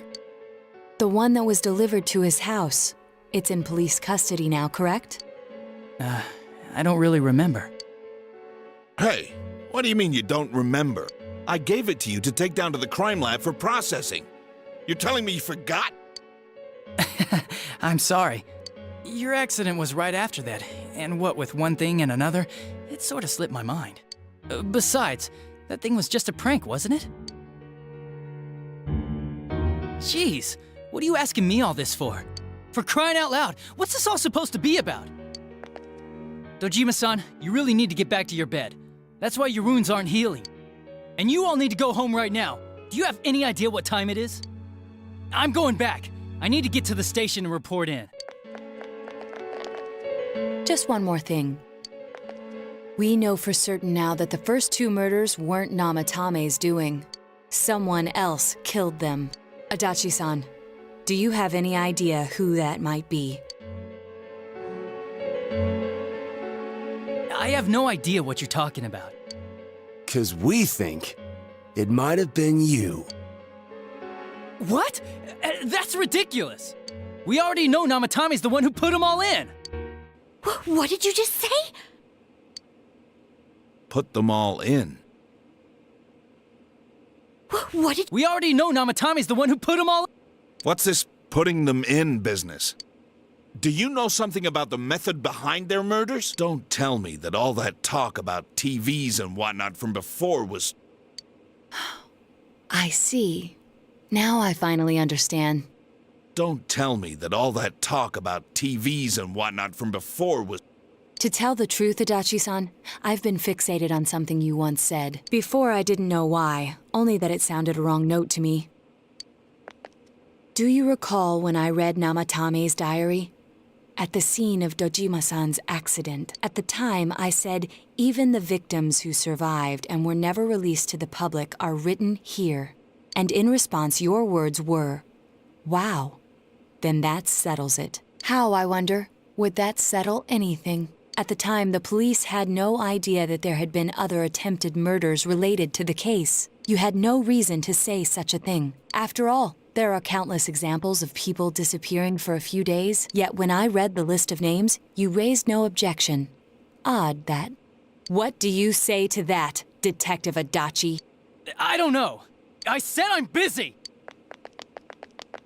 Wait, you son of a bitch! Adachi! Ah, damn it! Adachi!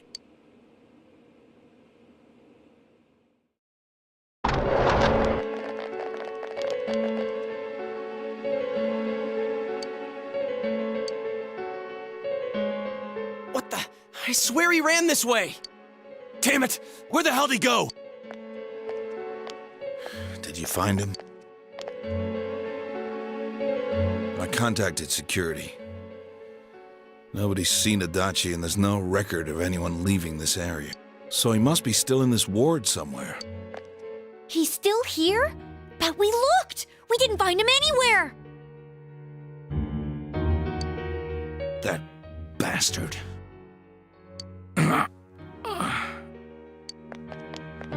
Dojima-san? For heaven's sake, what are we going to do with you? Sorry. I got carried away. Do you even want to get better? If you keep this up, there could be lasting damages.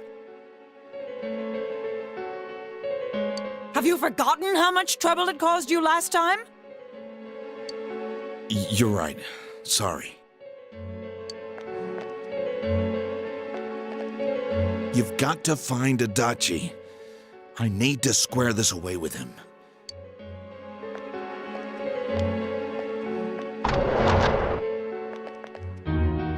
He hasn't left this ward yet? I don't think he would. But could he have... Yeah, I think so. If he's the killer, he can go through, right? You mean he went in through here? We searched every inch in the direction he ran off. There's nowhere to hide. I don't think we could have missed him. He was cornered. It's highly probable that he escaped there. If he does indeed turn up on the other side, that should prove beyond a doubt that he is the true culprit. Damn. So I guess we were right. What do we do now?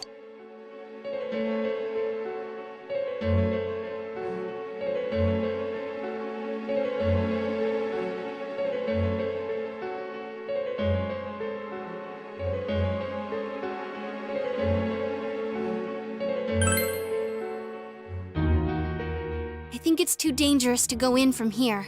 We're not 100% positive he used this TV, and on top of that, we don't know where it might lead. Let's go in from Junes like always. It'll be fine. So long as we're ready for him, we'll crush that jerk in one strike.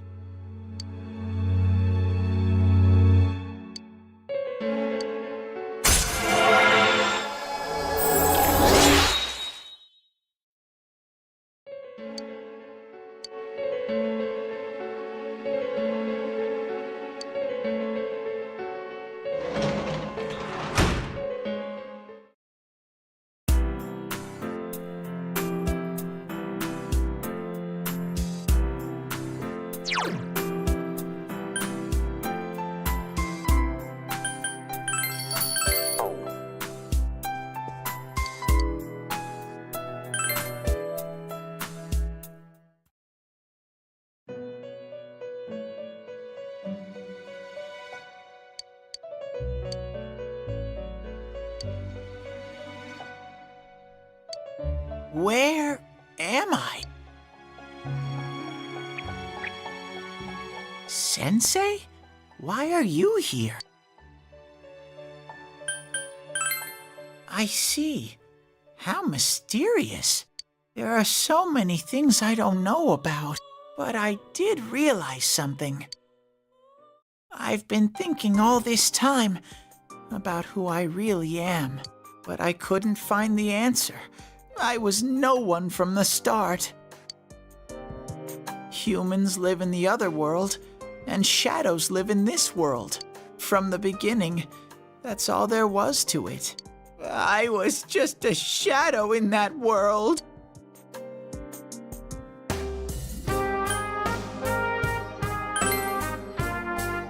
I figured something out. That day at the hospital, I realized that I really can't do anything. As soon as I thought that, I lost consciousness. Then when I woke up, I was inside the fog. Shadows can't stay in the human world. They aren't allowed. I walked and walked, but there was nothing all around me. Just when I started thinking that I couldn't go anywhere, I heard the noise of a car. And then I was here. I remember lots of things now. My world is a place shaped by human thoughts. One day, a shadow living in that world awakened to human emotion. But humans and shadows are completely different entities. So he made himself forget that he was a shadow. He wanted to forget. He wanted people to like him. And that's how he came to look like this. I really am stupid. What the other Teddy said before, in the end, it was all true. No matter how much I search for myself, I have no self. There was no me to begin with. I'm just a shadow that took a different form so humans would like me. It would have been better if I had never remembered. But I did. I'll probably turn back to a regular shadow soon. Oh yeah, Sensei, one day, when you meet Nana-chan in heaven, apologize for me. Tell her, I'm sorry I couldn't do anything. Tell her, I'm really sorry.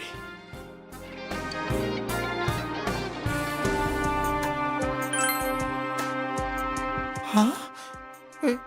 Really?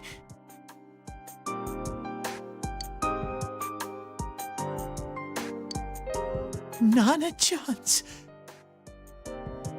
Wow, that's wonderful. I'm so glad. Glad that I could at least hear that.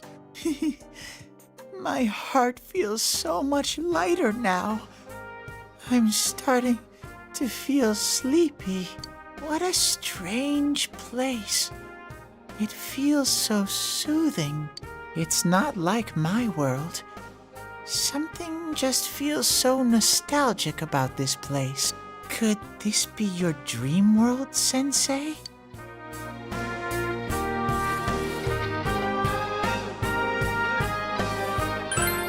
Aha. But I wonder why I met you here. What am I supposed to do now?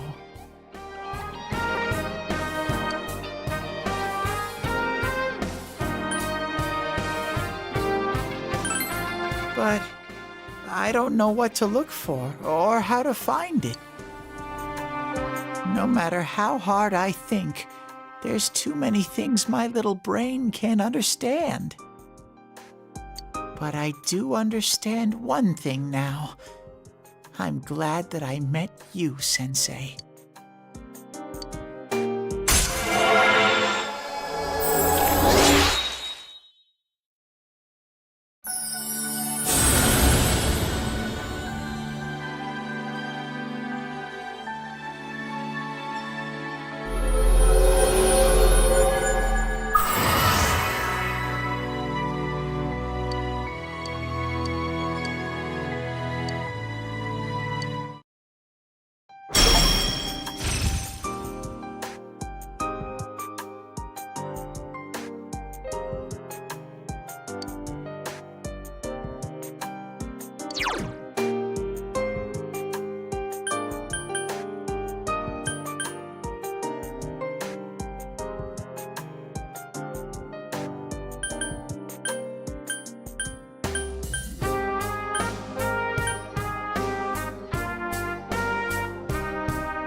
But I have to get going. This is your place.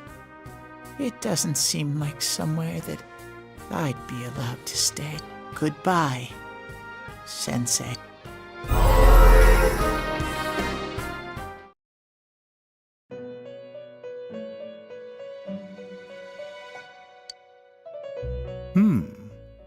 It seems the words in your memory weren't the only things you summoned here. This is a room for guests who have an ego that can be nurtured.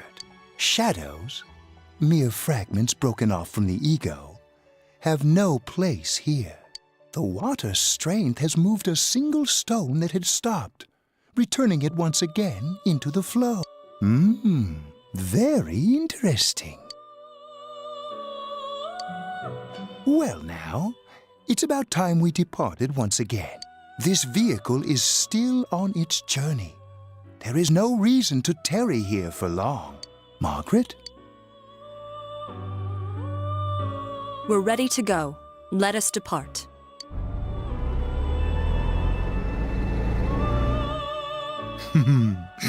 Ah, you are every inch the guest I had anticipated. Now it's time for you to return. I am even more intrigued now as to where this is all headed. We'll be waiting for your next visit.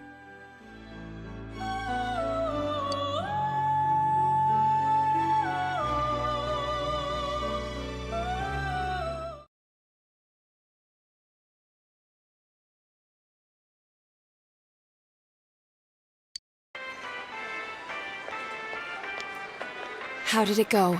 Did you find Teddy?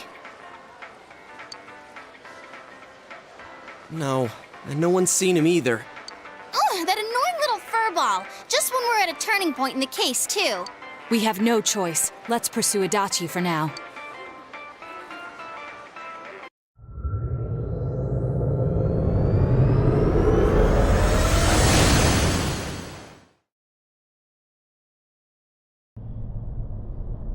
Whoa. Look how dense this fog is. It's gotten even worse than before. What the? There's this malicious aura everywhere. It feels completely different from the last time I was here. I think we'd better hurry. Give me a sec to try finding Adachi.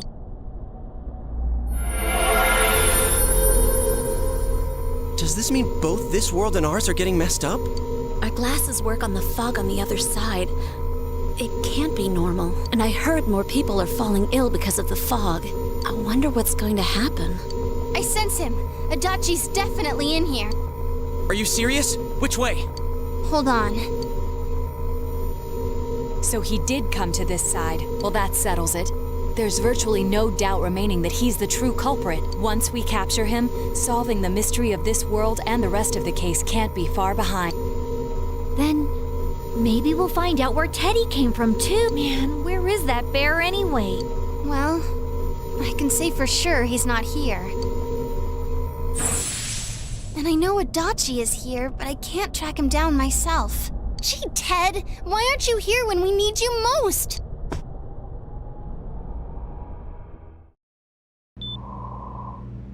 This place. I see. I came back, but it really doesn't matter. I'm completely useless. Nana-chan, I'm so sorry. Teddy? It is you, Teddy. I heard your voice. You said, hang. I heard my big bro. Nana-chan, hold on. I'll get the doctor. It seems she's asleep again. Nana-chan told me that she heard my voice. She heard me say, hang in there. It could be that her frankly miraculous recovery was because everyone's voices reached her. Even unconscious, people are capable of hearing others' voices. My voice. And theirs too. Everyone. In any case, there are too many things we don't understand about her condition and what caused it. We're doing our best, but it's difficult when everything about her illness is a total unknown. Unknown? Well, if anything happens, please send for me.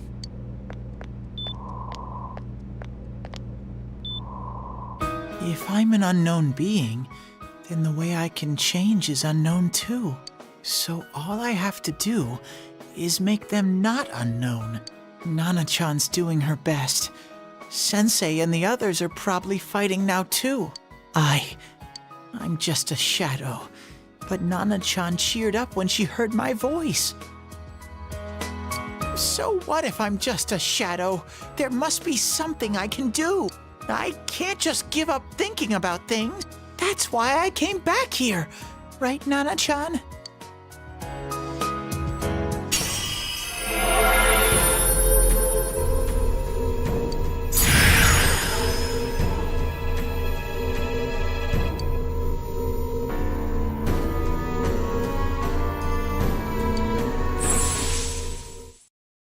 Right.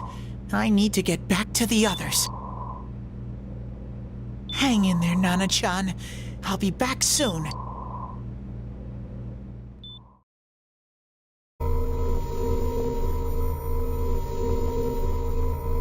It's no use. I can only tell that Adachi is here, not his exact location. Rise-chan! If only Teddy was with us. Didn't he say his nose is practically useless now? And could he even help us find that bastard? Nope. He'd be no help at all. But he was always there to support me whenever. That bear's a loudmouth, but he's nice to have around. He's always so full of energy. He's lighthearted and always optimistic.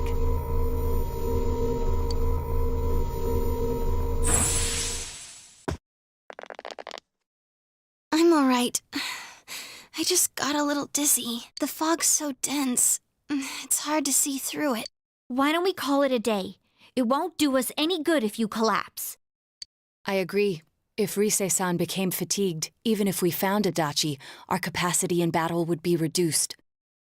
Moreover, it's almost nighttime. We should return to our world for the present.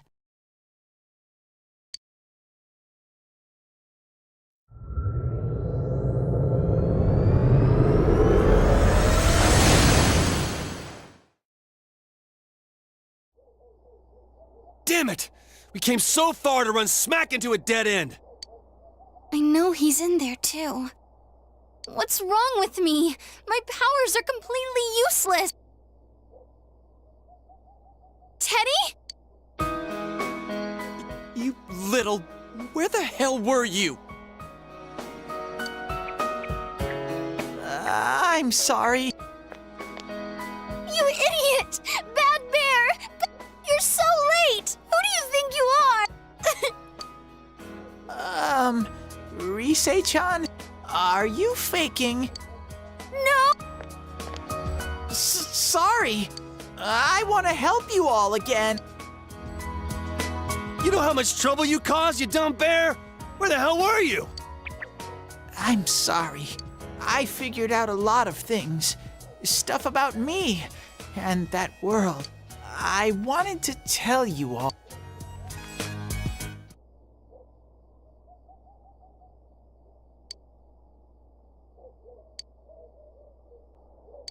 A shadow? You mean you're one of those things we've been fighting? Yup. Just like the ones you all know about. Shadows are suppressed human thoughts given form. Everyone has them inside. Wait, you say you're a shadow, but you didn't attack us. And you kept telling us from the start that you wanted to bring peace and quiet back to that world, right? But in the end, I was just an ordinary shadow.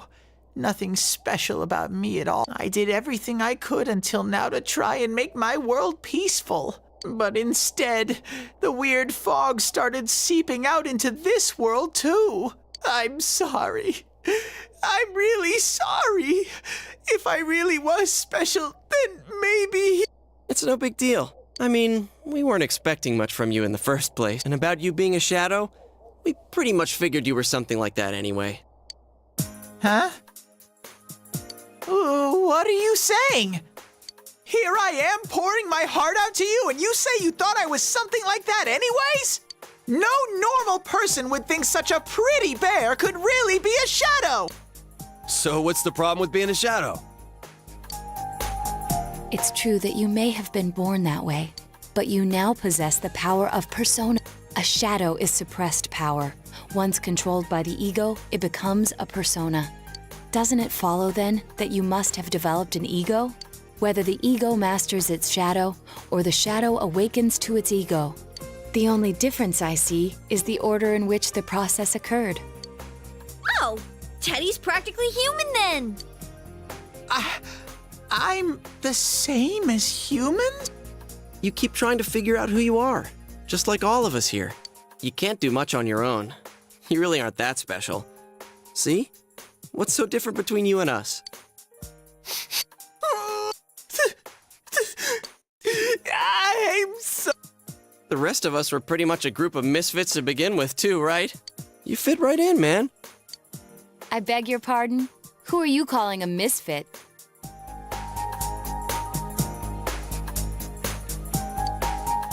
that just you, Senpai? Hey, that's not something a detective would say. Or an idol either. Gee, stop crying, will ya?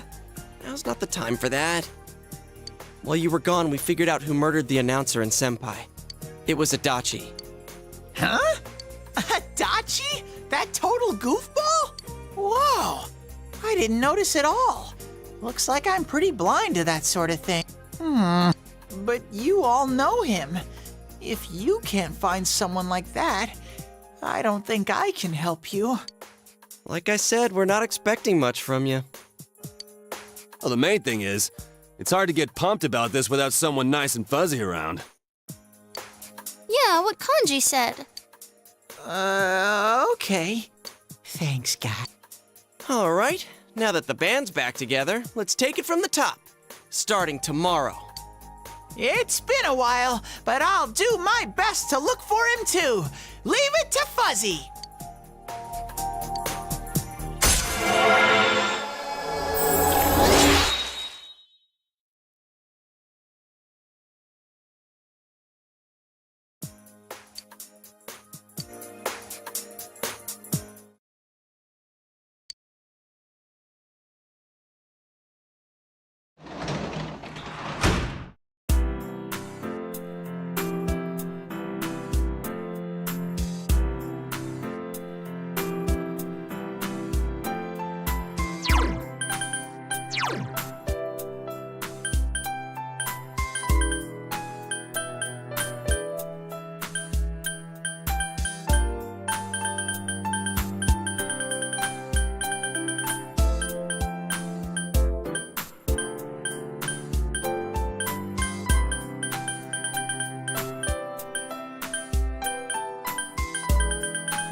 I'll give it a try, but... if Risei-chan couldn't find him, I really doubt someone with a dried-up nose like me will be much help. I do smell Adachi Baby in here, but the fog is completely covering up his scent. Teddy, you can't do it either? When you look at me with those eyes, I get this feeling I've gotta sniff him out no matter what! This is my time to shine! Ooh, I'm getting something!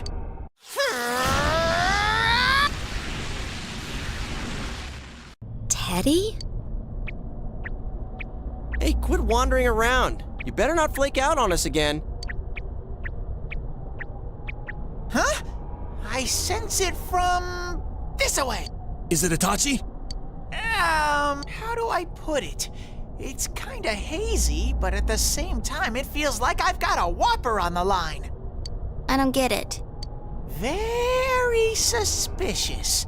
This definitely smells. But that's weird. If I remember right, that's where Sensei, Yosuke, and Chie-chan came from when I met them for the first time. Where was that? Oh, you mean that creepy-ass room where all the faces on the posters were cut out? Yep, there's someone there. Teddy, you really are amazing. It was just dumb luck. It's because that's where I first sensed Sensei and the others. That's why it kinda smelled over there. Oh, I see. Wait, Did you say it smelled? Wasn't that the room where Yosuke had to go to the bathroom? Huh? You're saying he peed his pants there? Ew, I don't want to hear it. Oh, you lie so bad! Dude, I did not piss my pants! Shit, quit spreading random rumors about stuff like that. Well, it happened so long ago, my memory's kind of fuzzy, you know? Okay, guys, enough fuzziness. Follow me, the master of fuzzy logic.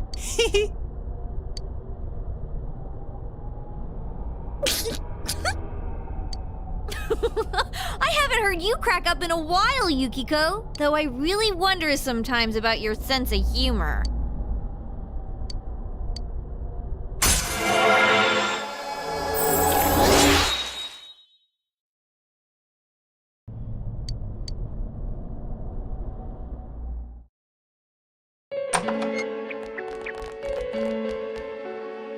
Damn bitch. I noticed her first, and she just had to run off and have an affair. Who's there?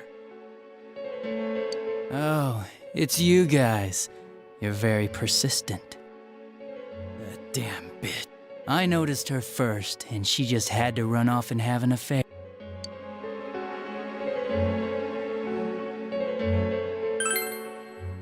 You're getting on my nerves, kid. Answer the question! Did you or did you not throw Ms. Yamano into the TV? It was an accident. She started struggling. What else was I supposed to do? I called her out to the lobby because I wanted to ask her something, and then she started getting hysterical on me.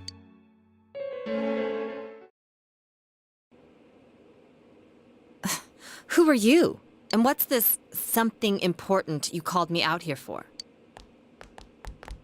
What they say on the news isn't true, is it? All that talk about you having an affair and whatnot? It's all a lie, right? Why do I have to explain myself to you? I see. So you don't deny it. You caught my eye. But it turns out you're another worthless bitch. What's wrong with you? Don't make me call for help. Shut up. Shut up. Shut up. I think you need to see what it's like to fear for your life. It'll get your head straight. What are you going to do?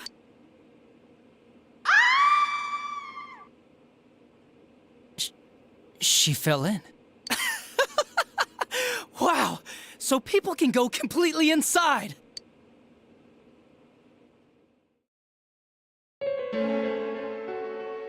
Good thing for me, no one else was around there in the middle of the night. That happened in our lobby? I learned about the Midnight Channel through some rumor. You hear a lot of fishy stories like that on the Force. But it was pure coincidence that I touched the screen and discovered my power. I burst out laughing when I found out. I knew right away that this was going to be interesting. So you tested it out on Mayumi Yamano? Nah, it was nothing like that. I'm a very sincere fellow. I was just trying to punish the stupid bitch a little for betraying me. Yeah, putting them inside the TV was never the plan. But you know, both Mayumi and that dippy high school girl struggled for no reason. Then you were responsible for Saki-senpai's death! Saki? Oh yeah, her name was Saki Konishi, or something like that. At first I just called her in because of work-related stuff, her being the one who found Mayumi's body and all. And naturally, if there was any chance she'd seen something, I'd need to know, right? So I was all set to be a nice guy to her, and then that bitch.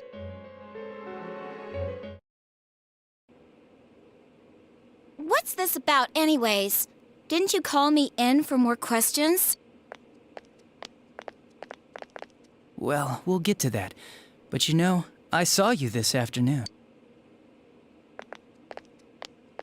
You were getting pretty cozy with that Namatame. Huh. So I'm not good enough for you. Well, I know how to deal with girls like you. No!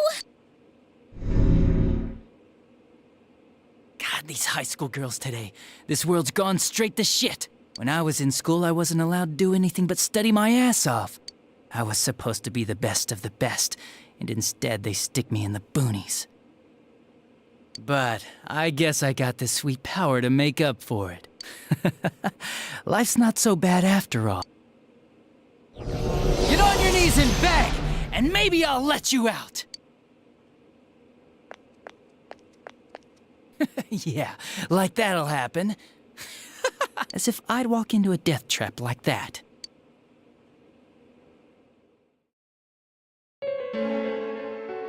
It was a lot easier the second time. High school girls are thinner, you know? You son of a bitch! Come on, give me a break. I didn't know it was dangerous inside the TV. It's not like I was trying to kill them. I mean, I'm sure they hit on Namatame, not the other way around. A council secretary will one day rise to public office himself. Mayumi and that high schooler were just gold digging. They got exactly what they deserved. I didn't do anything wrong at all. Shut the hell up! You knew from what happened to Mayumi Yamano that people die in here! So what if I knew?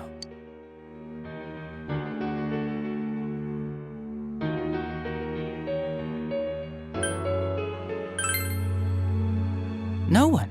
You already know it was Namatame who did the rest. He called the police in the middle of the night just after they found that Saki girl's body. The rest of the force had their hands full with the double homicide, and it happened that I was the one who took the call.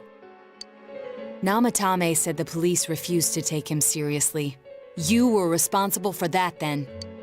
Oh, quite the contrary. If anyone else had taken the call, sure, but I actually did believe him, you know?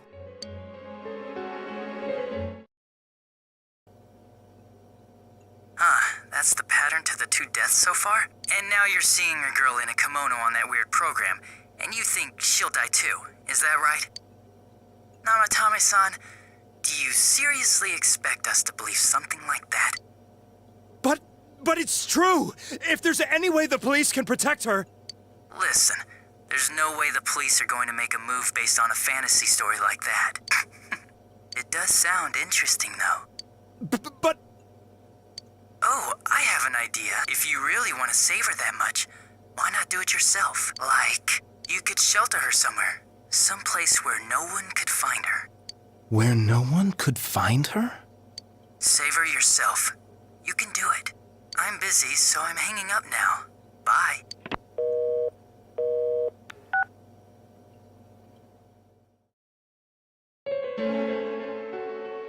Isn't that amazing?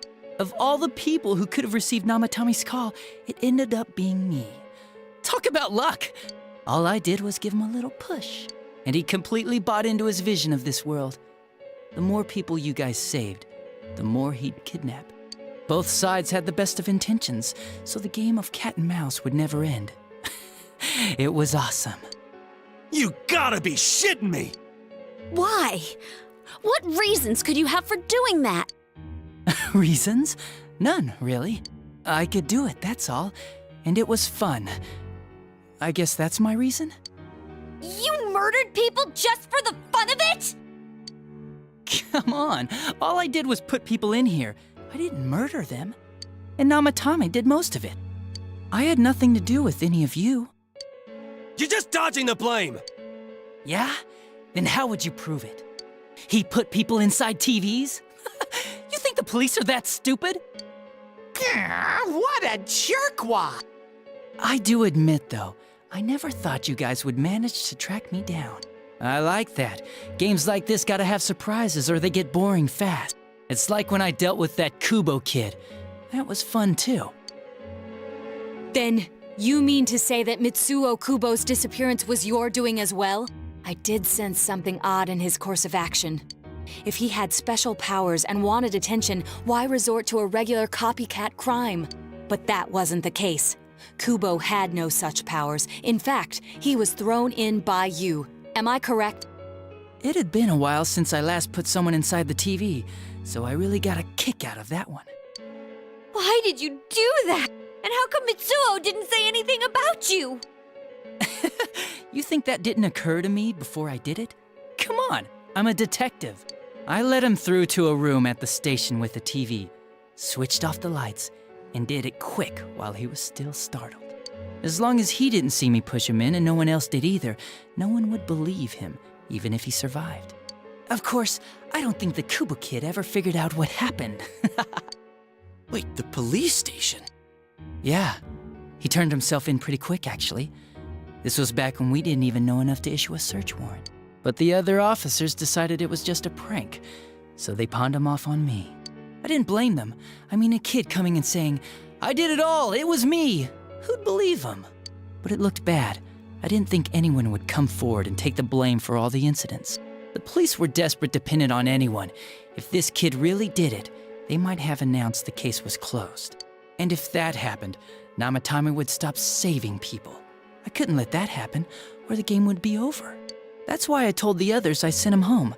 I came up with the idea to put him inside the TV on the spot. The game would be over? You threw him in just so your fun wouldn't end? You gotta have some excitement in life, don't you agree? But then you guys put your foot in it yet again and ruined my fun. Thanks to you, Kubo was arrested again, and everyone acted like he was the true culprit behind it all. Couldn't they see how badly he copied the crime scene? It worked out in the end, though, because good old Namatame kept saving people. I guess the guy started to develop some kind of messiah complex, huh? What an idiot. This is all a game to you. How dare you murder people? Murder Saki-senpai for such a stupid reason! You bastard! I'll never forgive you! You can keep your forgiveness. Our world will probably become just like this place soon enough anyways. Didn't you notice? The fog's leaking out. Everything on that side's pretty much screwed. The two worlds will merge soon, and then there'll be no difference, no sides anymore. What the hell's he talking about? This isn't his real body. The real Adachi is somewhere else. But this guy feels different from an ordinary shadow. It doesn't seem like he's going berserk. Wow, you can tell that much? This me is just around to greet you guys, and thank you for wasting your time by chasing me in here.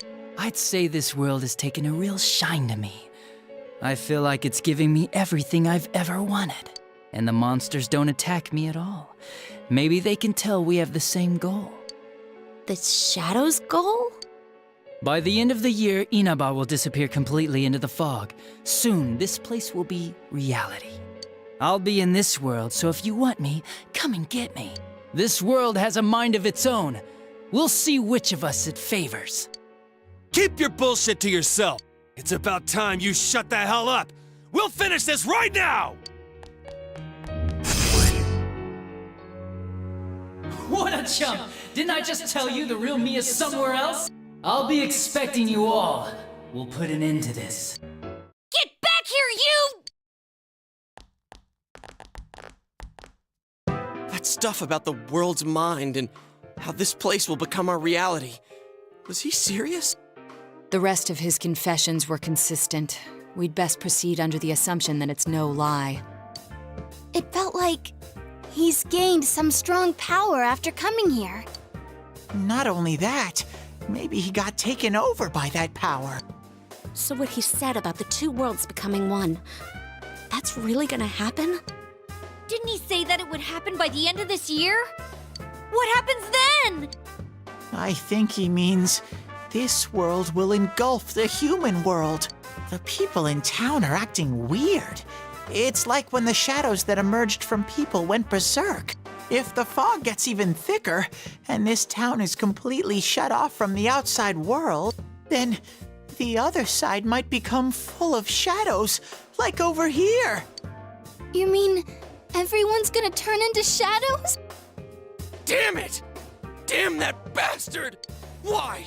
We went through so much to get here, and now it turns out he was pulling our strings this whole time!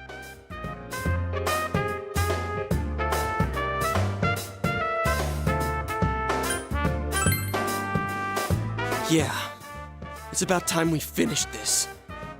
I don't want to feel this way ever again.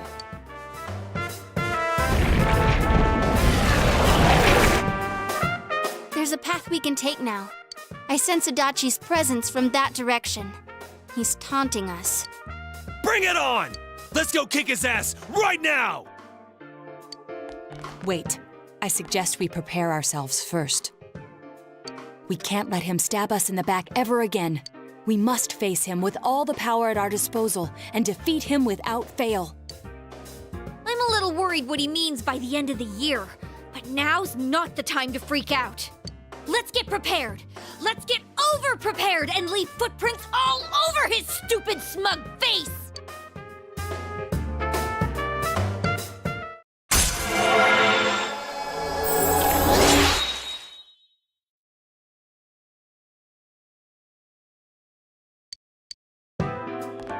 Senpai, please don't go on alone.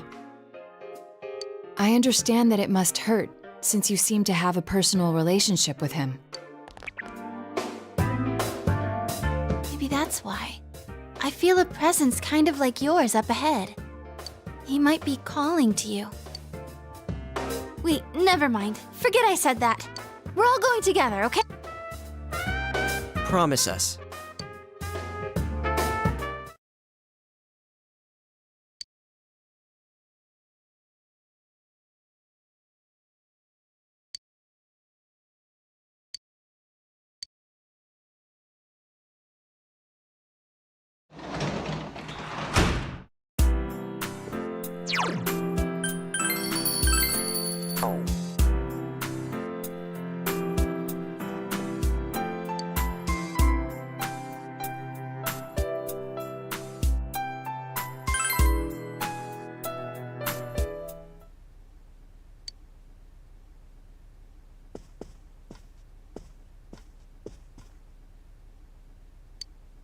He might be calling to you.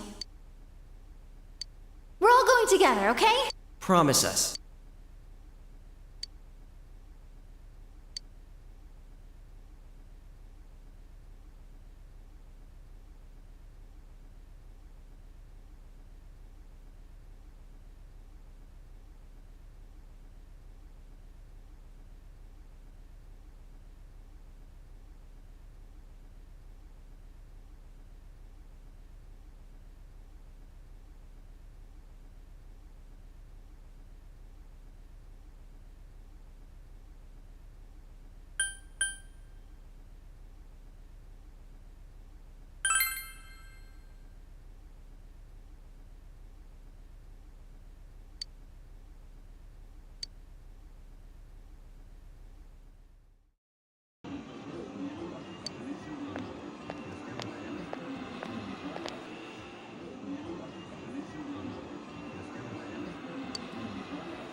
This is a problem.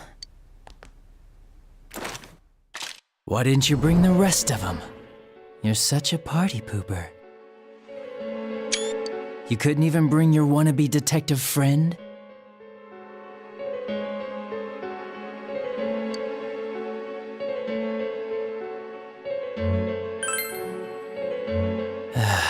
So boring.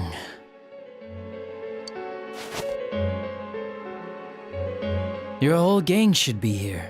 You know, work together, beat the bad guy, friendship, effort, victory. You guys love that stuff.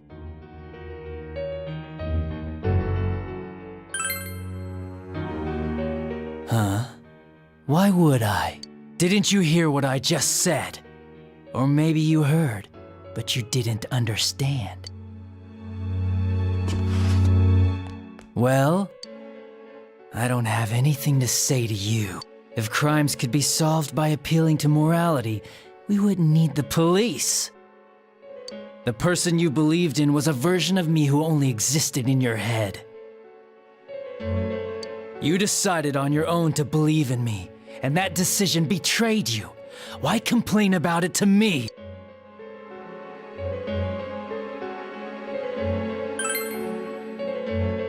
You say the dumbest shit, It's people like you who come to me alone, naively thinking you can turn me around, that piss me off the most.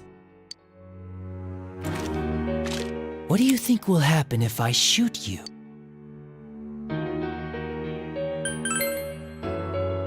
Wow, very optimistic. Is your brain rotting or something?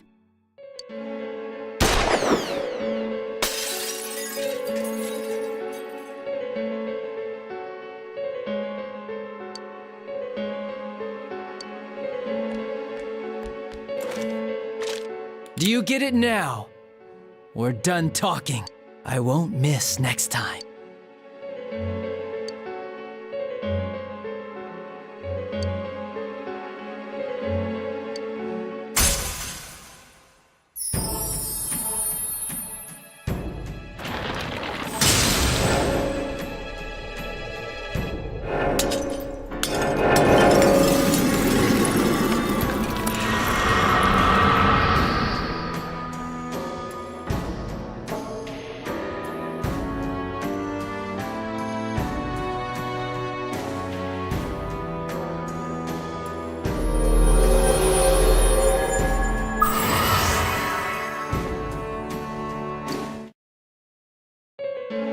Want me to let you choose? You can go back to your friends and bring them all here, or you can die now. I guess regular revenge is boring, though. Let me see where your detective work takes you. It's always good for a laugh. You're so persistent. Look at all that youthful vigor you've got. Come on, leader. Bring all your friends back here. Well, bye-bye.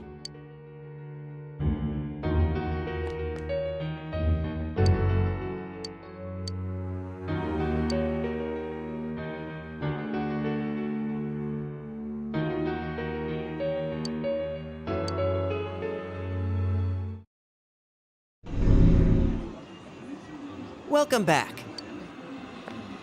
I told you not to go alone, though I knew you would anyway. It's okay.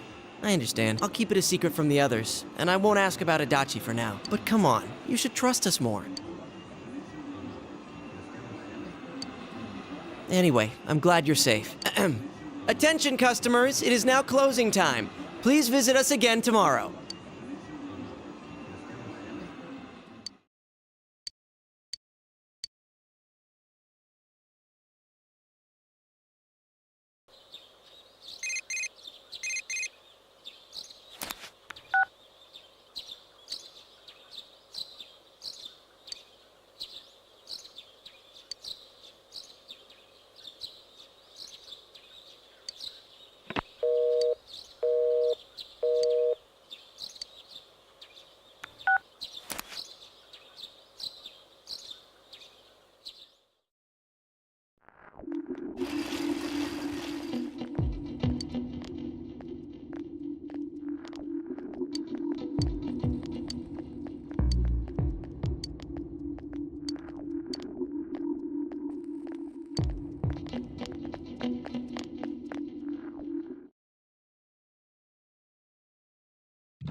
See ya.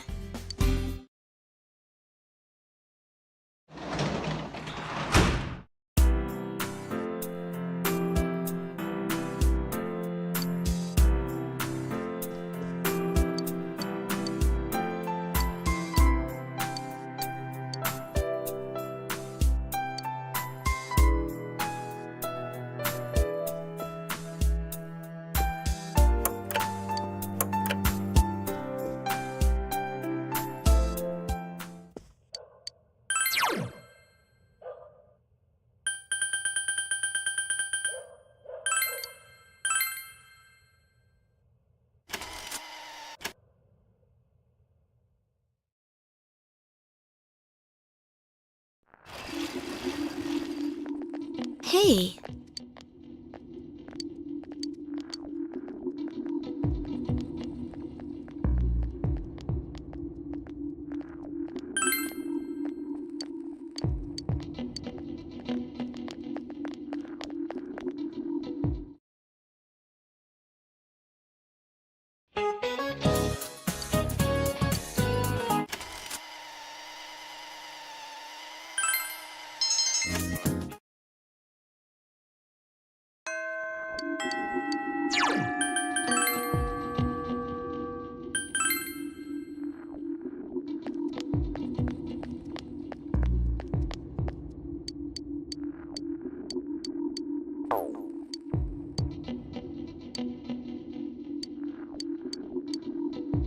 Let's go.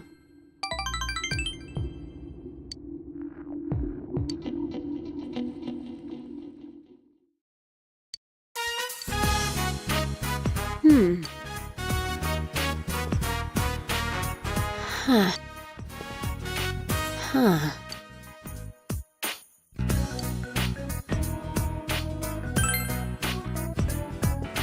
I'm trying to memorize what your room is like, that's all. So this is where you live. It feels kind of funny. Okay, I now have another memory. A new memory that doesn't have anything to do with the old me. It really does make me happy. Look, I couldn't remember anything. I was fretting, anxious. I took it out on you. I'm sorry, but I'm okay now. Let's make lots of memories. Memories so fun, I won't care about the past anymore.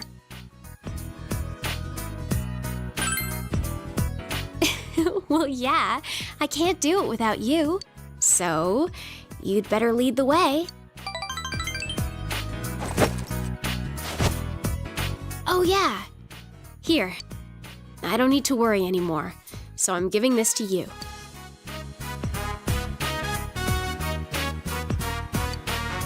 Finding my memories, making new ones.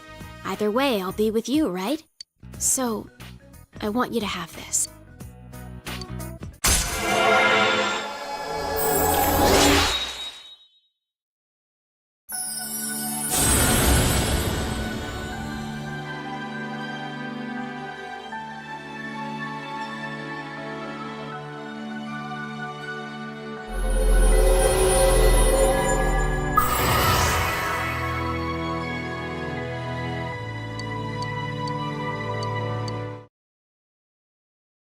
People see what they want to see and believe what they want to believe. But I know you're different. No matter how thick the fog is, even if you're misguided by lies and illusions, I know you can find the truth. I'm cheering for you. So, what do we do? You're gonna make new memories with me, right?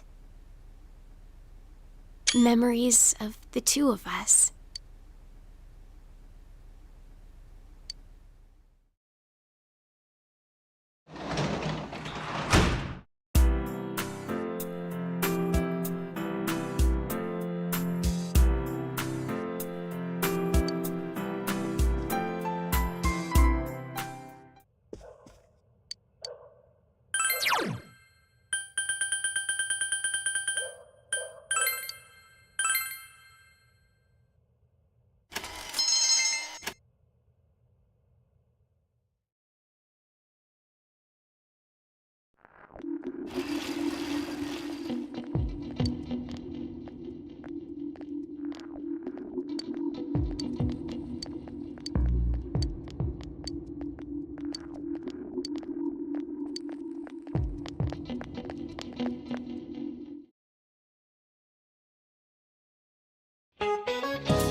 Then I'll see you again.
Live a long and full life. That is the greatest thing you can do for your beloved.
Yo.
Yes.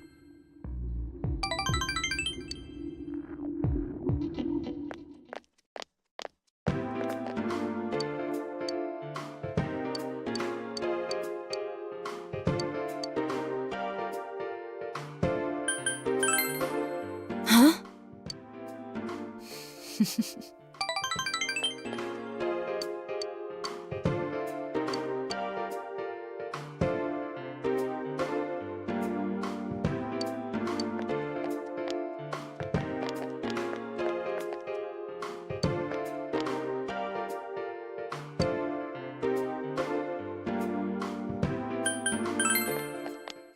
Wait!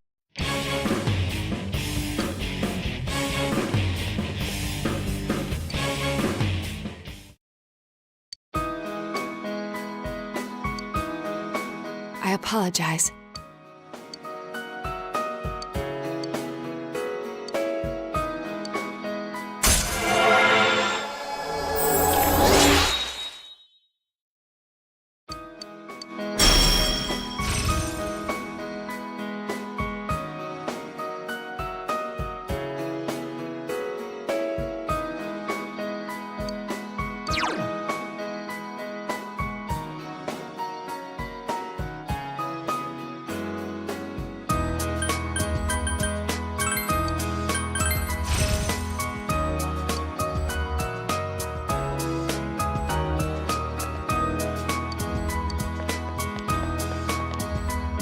I'll see you again.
I am Yakushiji, Secretary of the Shirogane Estate. I humbly apologize for the other day. I must also apologize, though I may not have known. I involved you in this. It was an act put on by my grandpa. My master has been terribly saddened by Naoto-sama's state of affairs lately. Lacking acquaintances to confide in, she devotes every fiber of her being to work. My master wanted Naoto-sama to regain the joy she felt in days past, to regain the feelings when all that she wanted was to be a detective, regardless of her heritage or gender. I involved you at my own discretion, believing you to be trustworthy. Please forgive me. I received this from Yakushiji-san. It's the final challenge. A place I'd be fond of.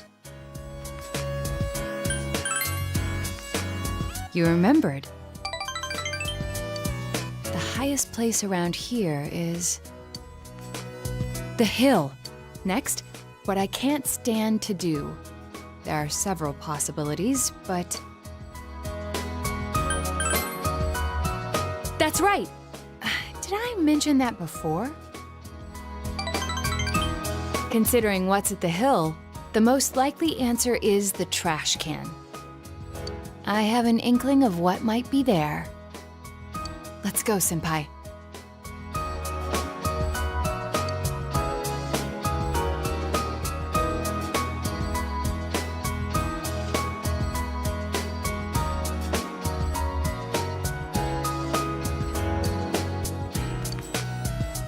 I forgot this thing even existed. It's the last of the 7 tools. The detective's pocketbook.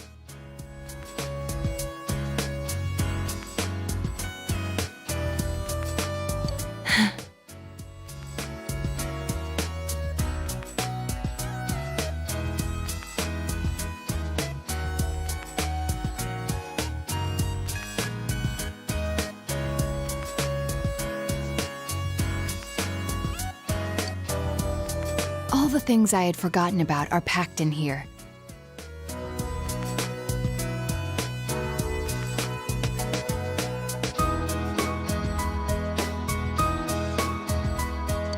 think Grandpa wanted to remind me of them.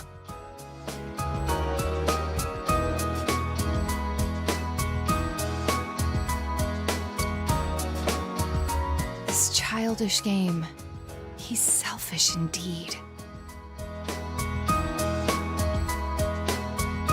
Forcing me to recall all this now. I was trying so hard. Not to be underestimated, not to be condescended to.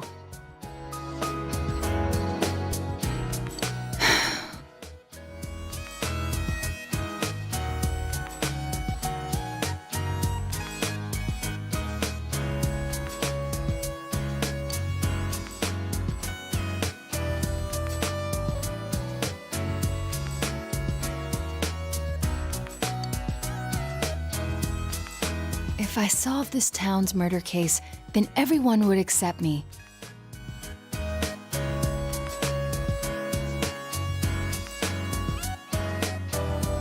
They would acknowledge me as the fifth in the Shirogane lineage of detectives.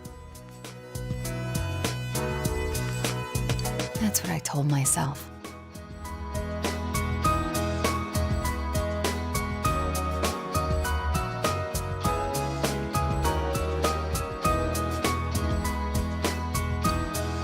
I just wanted to be accepted. I wanted to be needed.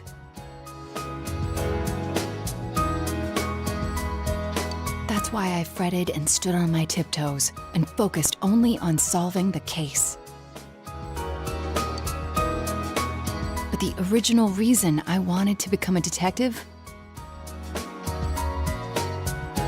It was because mysteries intrigued me, and I could help people by solving them. That's all. I remember now. Do you recall the time I faced myself in the TV world? It was my task to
Yo.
Yo.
Hello.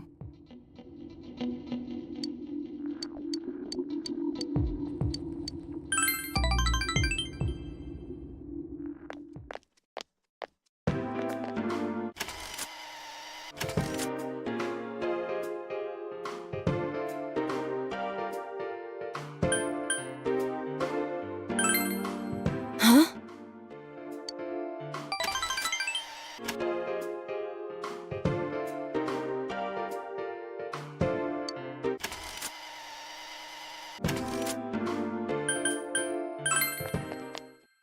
Senpai!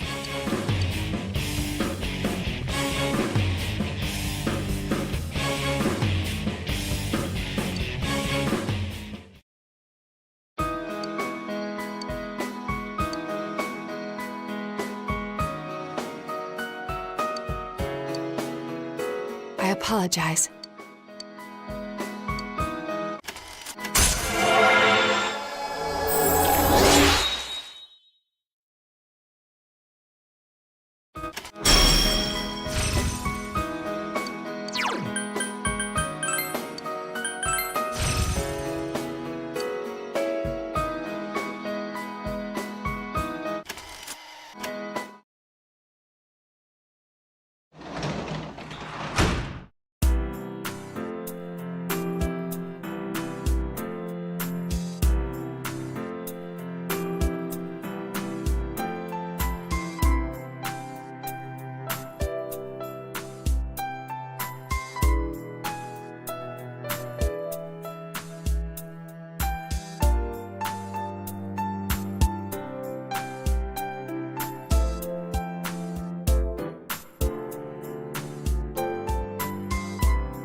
Hello?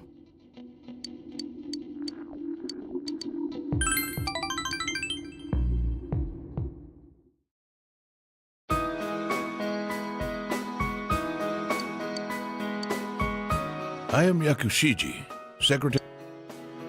I must also apologize.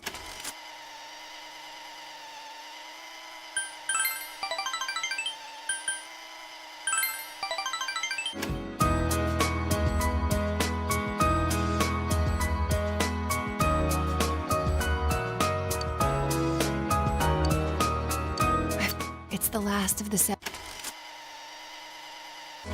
If I solved this town's murder case, then everyone would accept me. They would acknowledge me as the 5th in the Shirogane lineage of detectives. That's what I told myself. I just wanted to be accepted. I wanted to be needed. That's why I fretted and stood on my tiptoes and focused only on solving the case. But the original reason I wanted to become a detective, it was because mysteries intrigued me, and I could help people by solving them. That's all. I remember now. Do you recall the time I faced myself in the TV world? It was my task to accept the self who yelled, "I want a reason for me to stay." But my reason to stay was not solely to solve the crime.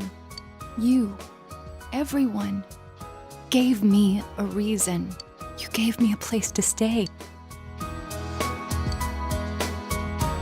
I have to be an adult. I have to be a man.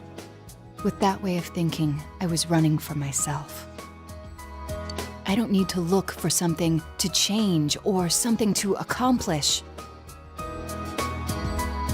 I only need to have faith in myself.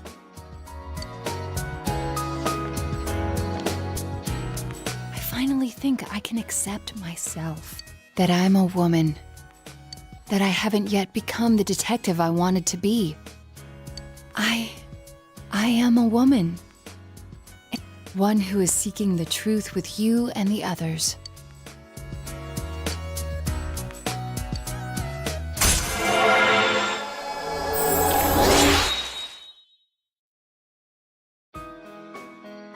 One who is seeking... I am a woman. I'm really glad I came to this town. It's where you and I live. And all the others, too.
Hello.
You know...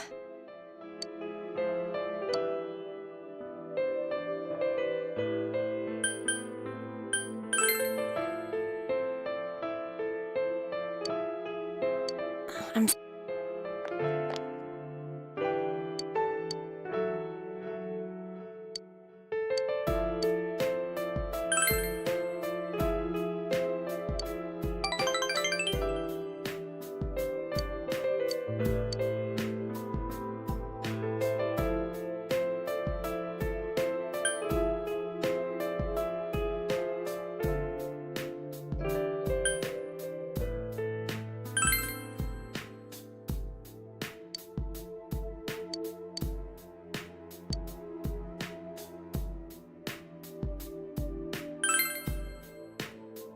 Thank...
feels like such a long time ago that we were here chasing after the Phantom Thief.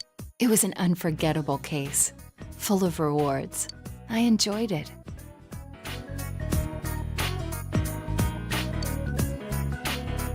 What about you?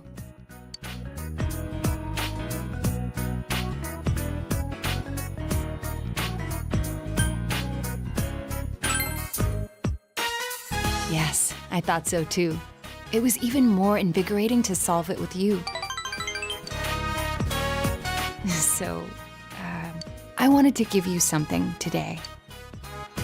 I made this. Please accept it. I haven't crafted anything like this in some time. If I went back to the estate, I could have added a camera and transceiver. Oh, but it flashes. I made myself one to match. Now you're my assistant, Senpai.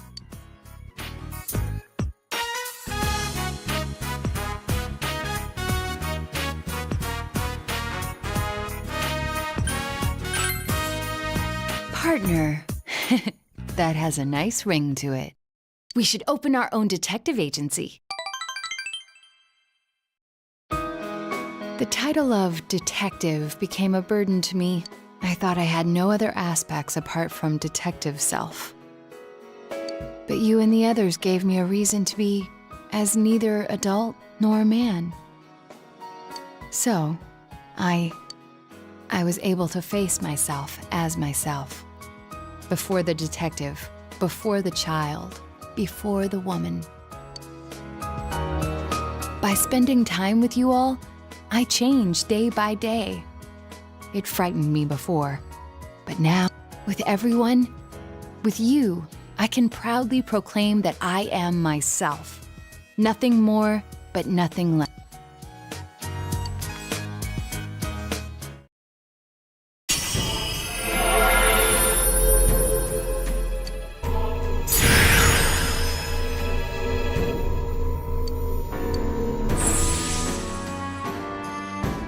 This potential was still dormant within me. I wasn't considering the things that I should have. The people who care about me, as well as my own self. When I'm with you, I feel fearless.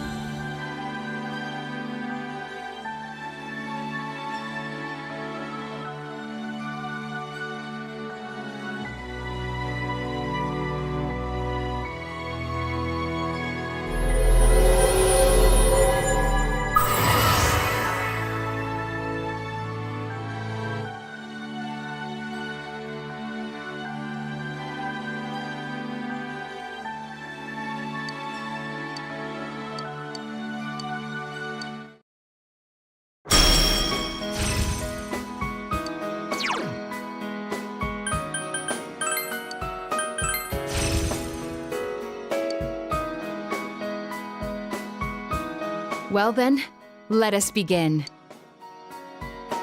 There's a lot you must learn before becoming a detective. I myself, to become a formidable woman detective. We'll start off with something that may come in handy before too long. Shadowing a suspect.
Good morning.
Thank you.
go!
Dad?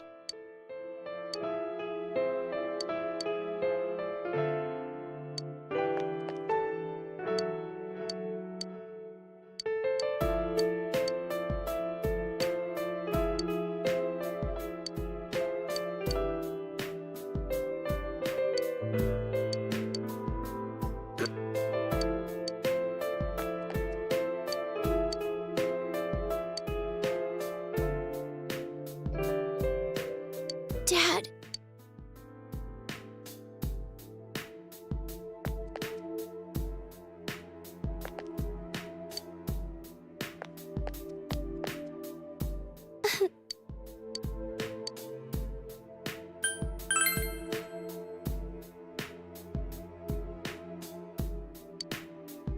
Thank you.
I'm sorry.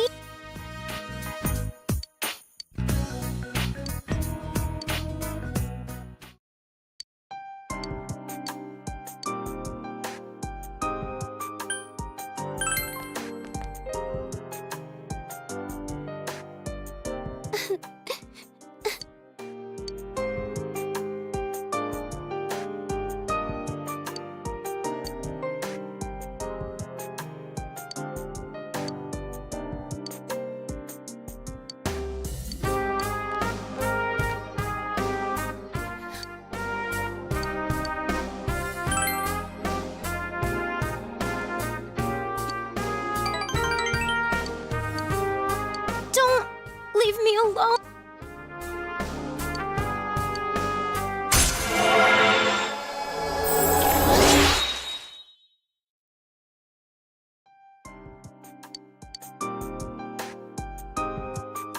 I'll see you later.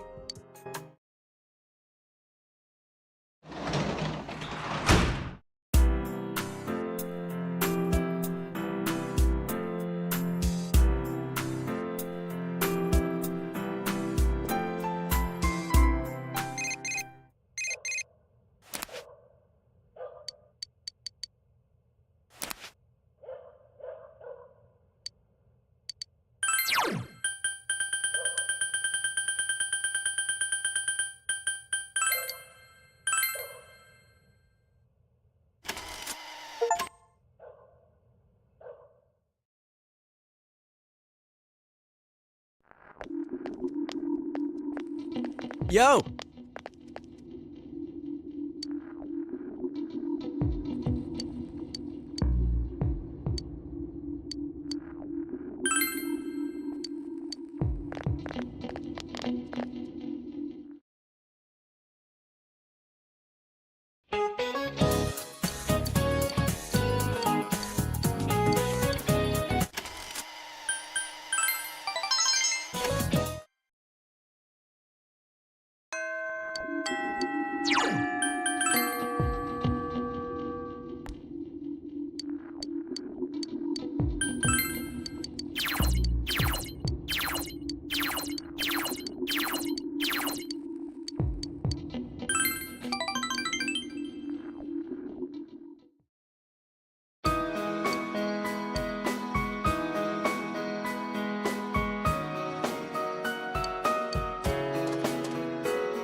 me.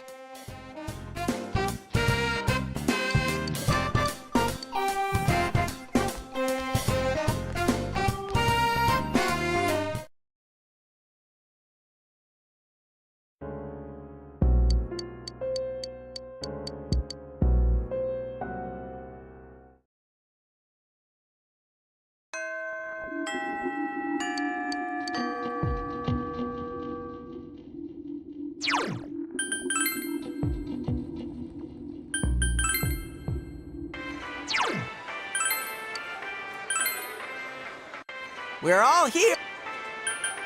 I'll do.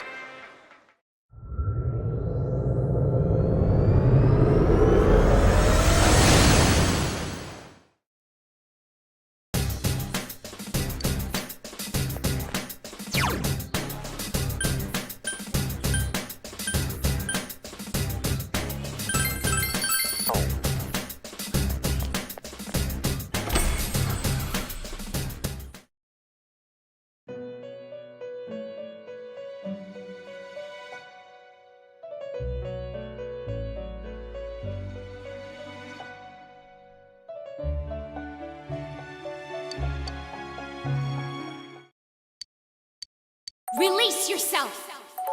Release yourself! From desire, from impulse.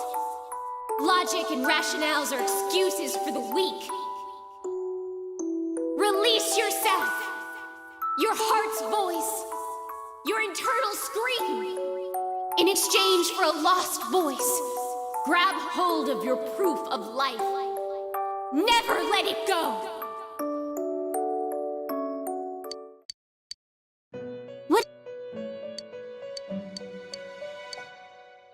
Huh?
Welcome to the Velvet.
Welcome to the Velvet Room.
Well,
Welcome to the Velvet.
Persona! Hey, the enemy's weak to fire! It's hot! I couldn't defeat it!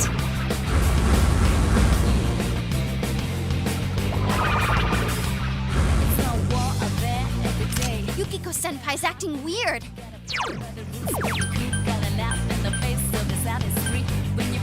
It's over! What was I... 5 of them! You're up! This one! Electric! Yukiko-senpai's acting weird!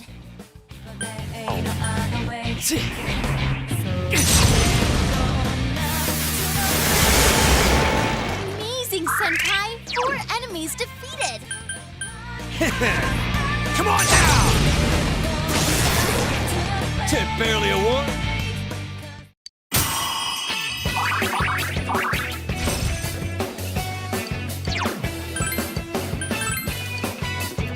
Yes! I leveled up!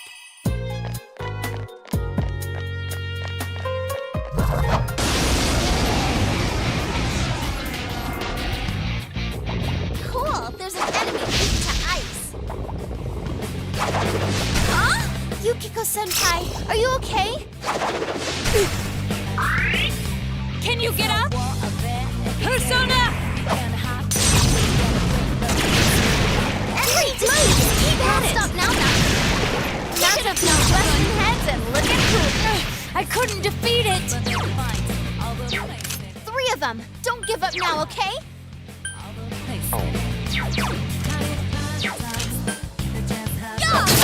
I can't defeat it!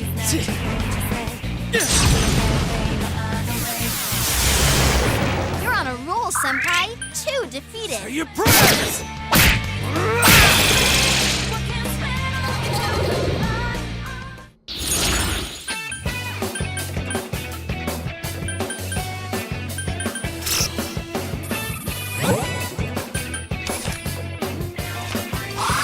I gained a level!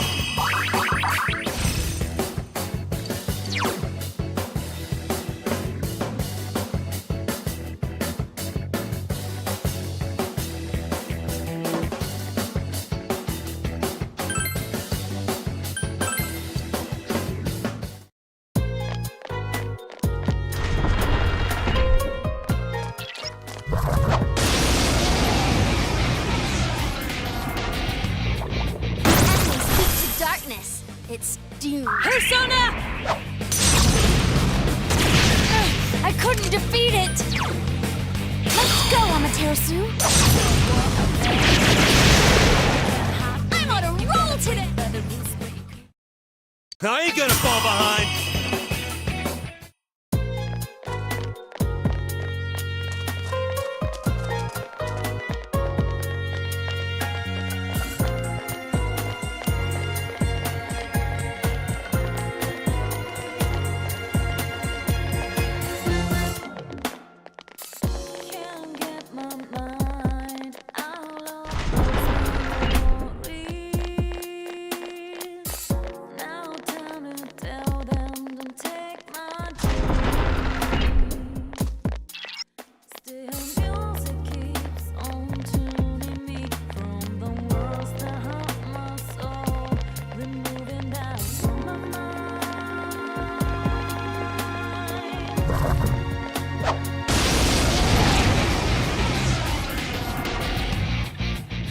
Oh, so that one's weak to darkness.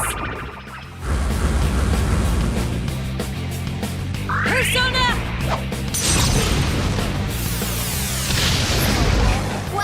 Naoto-kun, you defeated 2 enemies. Kanji's acting weird. Can someone help him? Persona!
Let's go!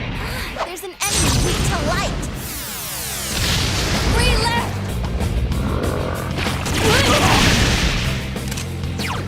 Persona! I can't defeat it.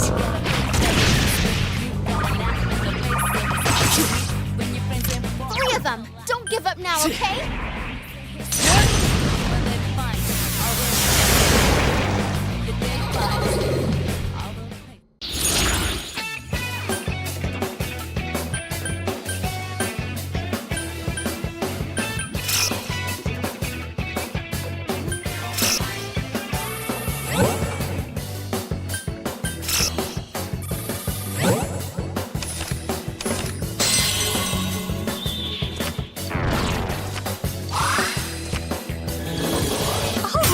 Did I level up?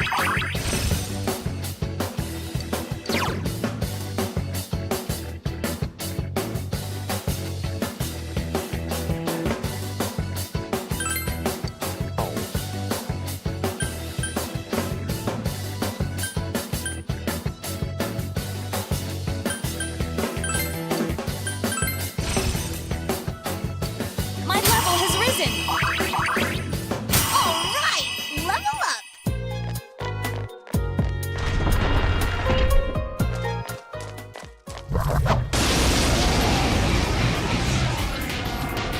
Let's go! The enemy's weak to darkness. It's 3 remaining! Someone finish this one off!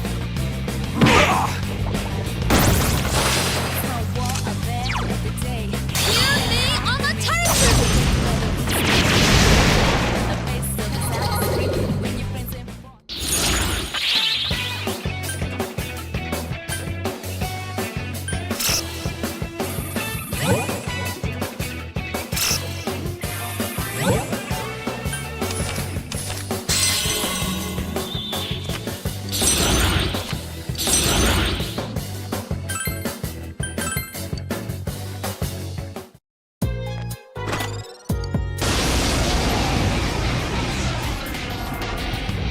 It's weak to light. Shine on! All yours! 2 more to go!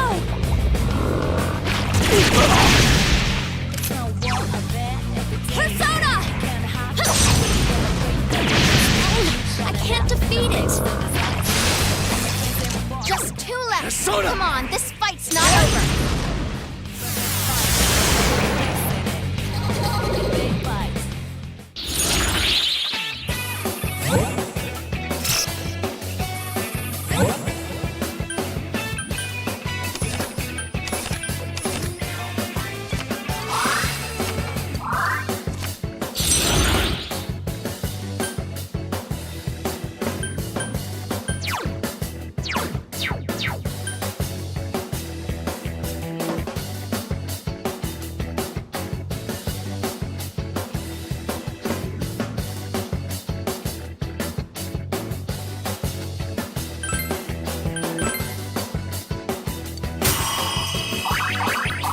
My skills have been honed.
Good job, Naoto! You never lose your cool. Enemy defeated. Don't stop now, Natsuko-kun. Yukiko Senpai's acting weird. Persona! What was I gonna do?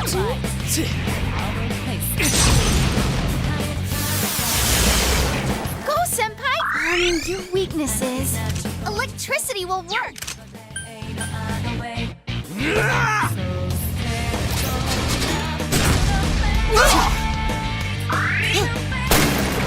Brute force isn't... Ooh, congratulations!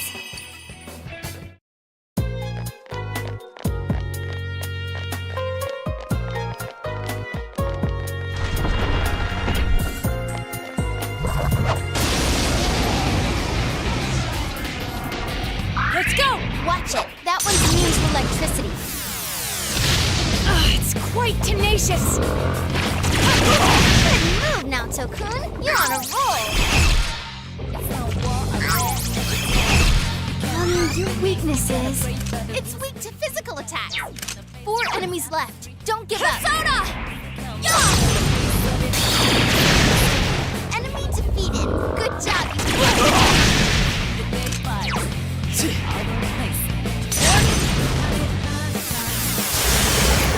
You're on a roll, Senpai. Wow, it's... Persona! Whoa, Kanji! Are you okay?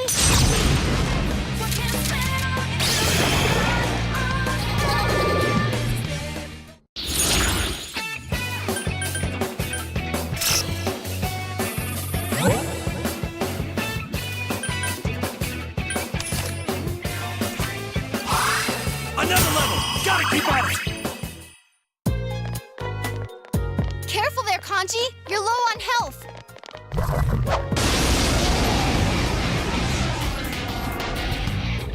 Careful! That enemy's immune to wind. All yours! 3 more to go!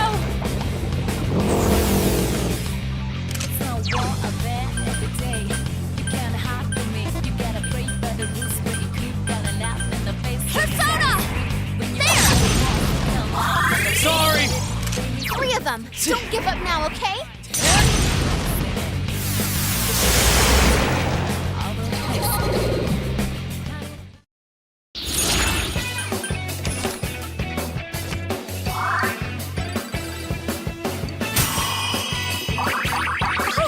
Did I level up? My level has risen! It's level up time!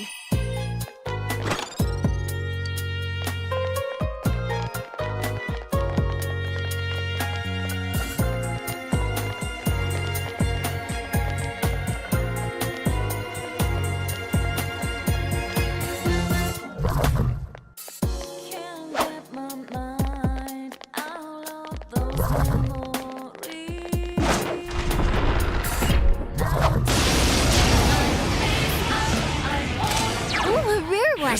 Don't let it get away! All yours! Blast, it won't work! It's over! Don't tell me it's not working! 1 enemy to go! Keep it up! Couldn't finish it! Persona!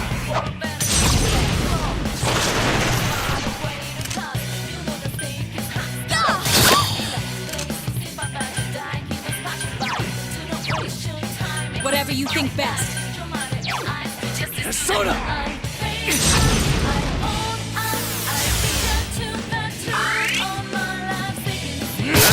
It ain't going down!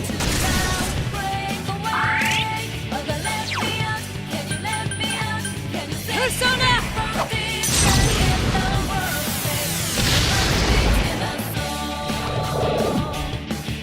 3 more on the enemy side! Keep it up!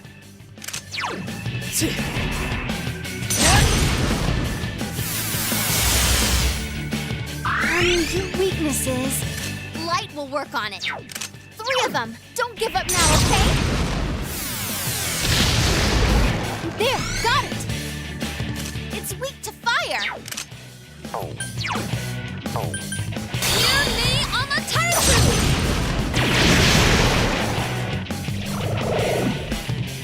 No way! 4 more enemies are here!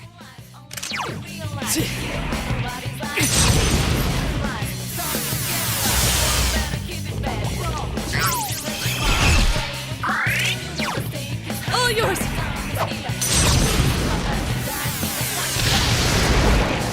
Now then, what's next? I won't fall behind!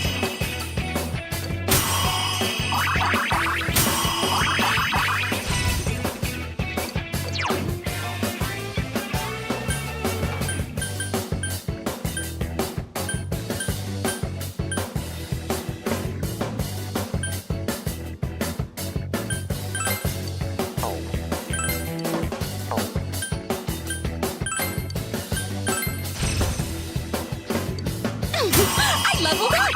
Another level! Gotta keep... My skills have been honed!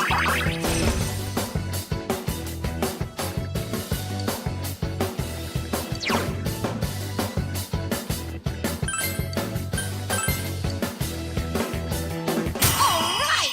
Level up!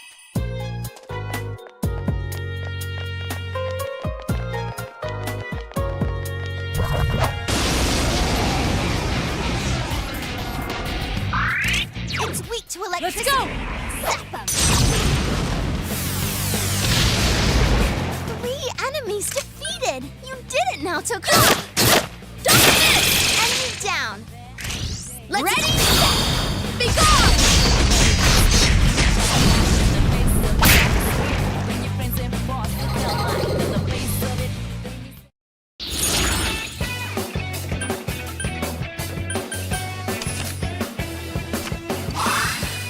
You leveled up!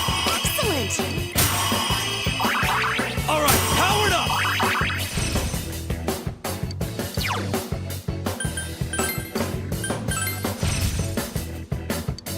I gained a level!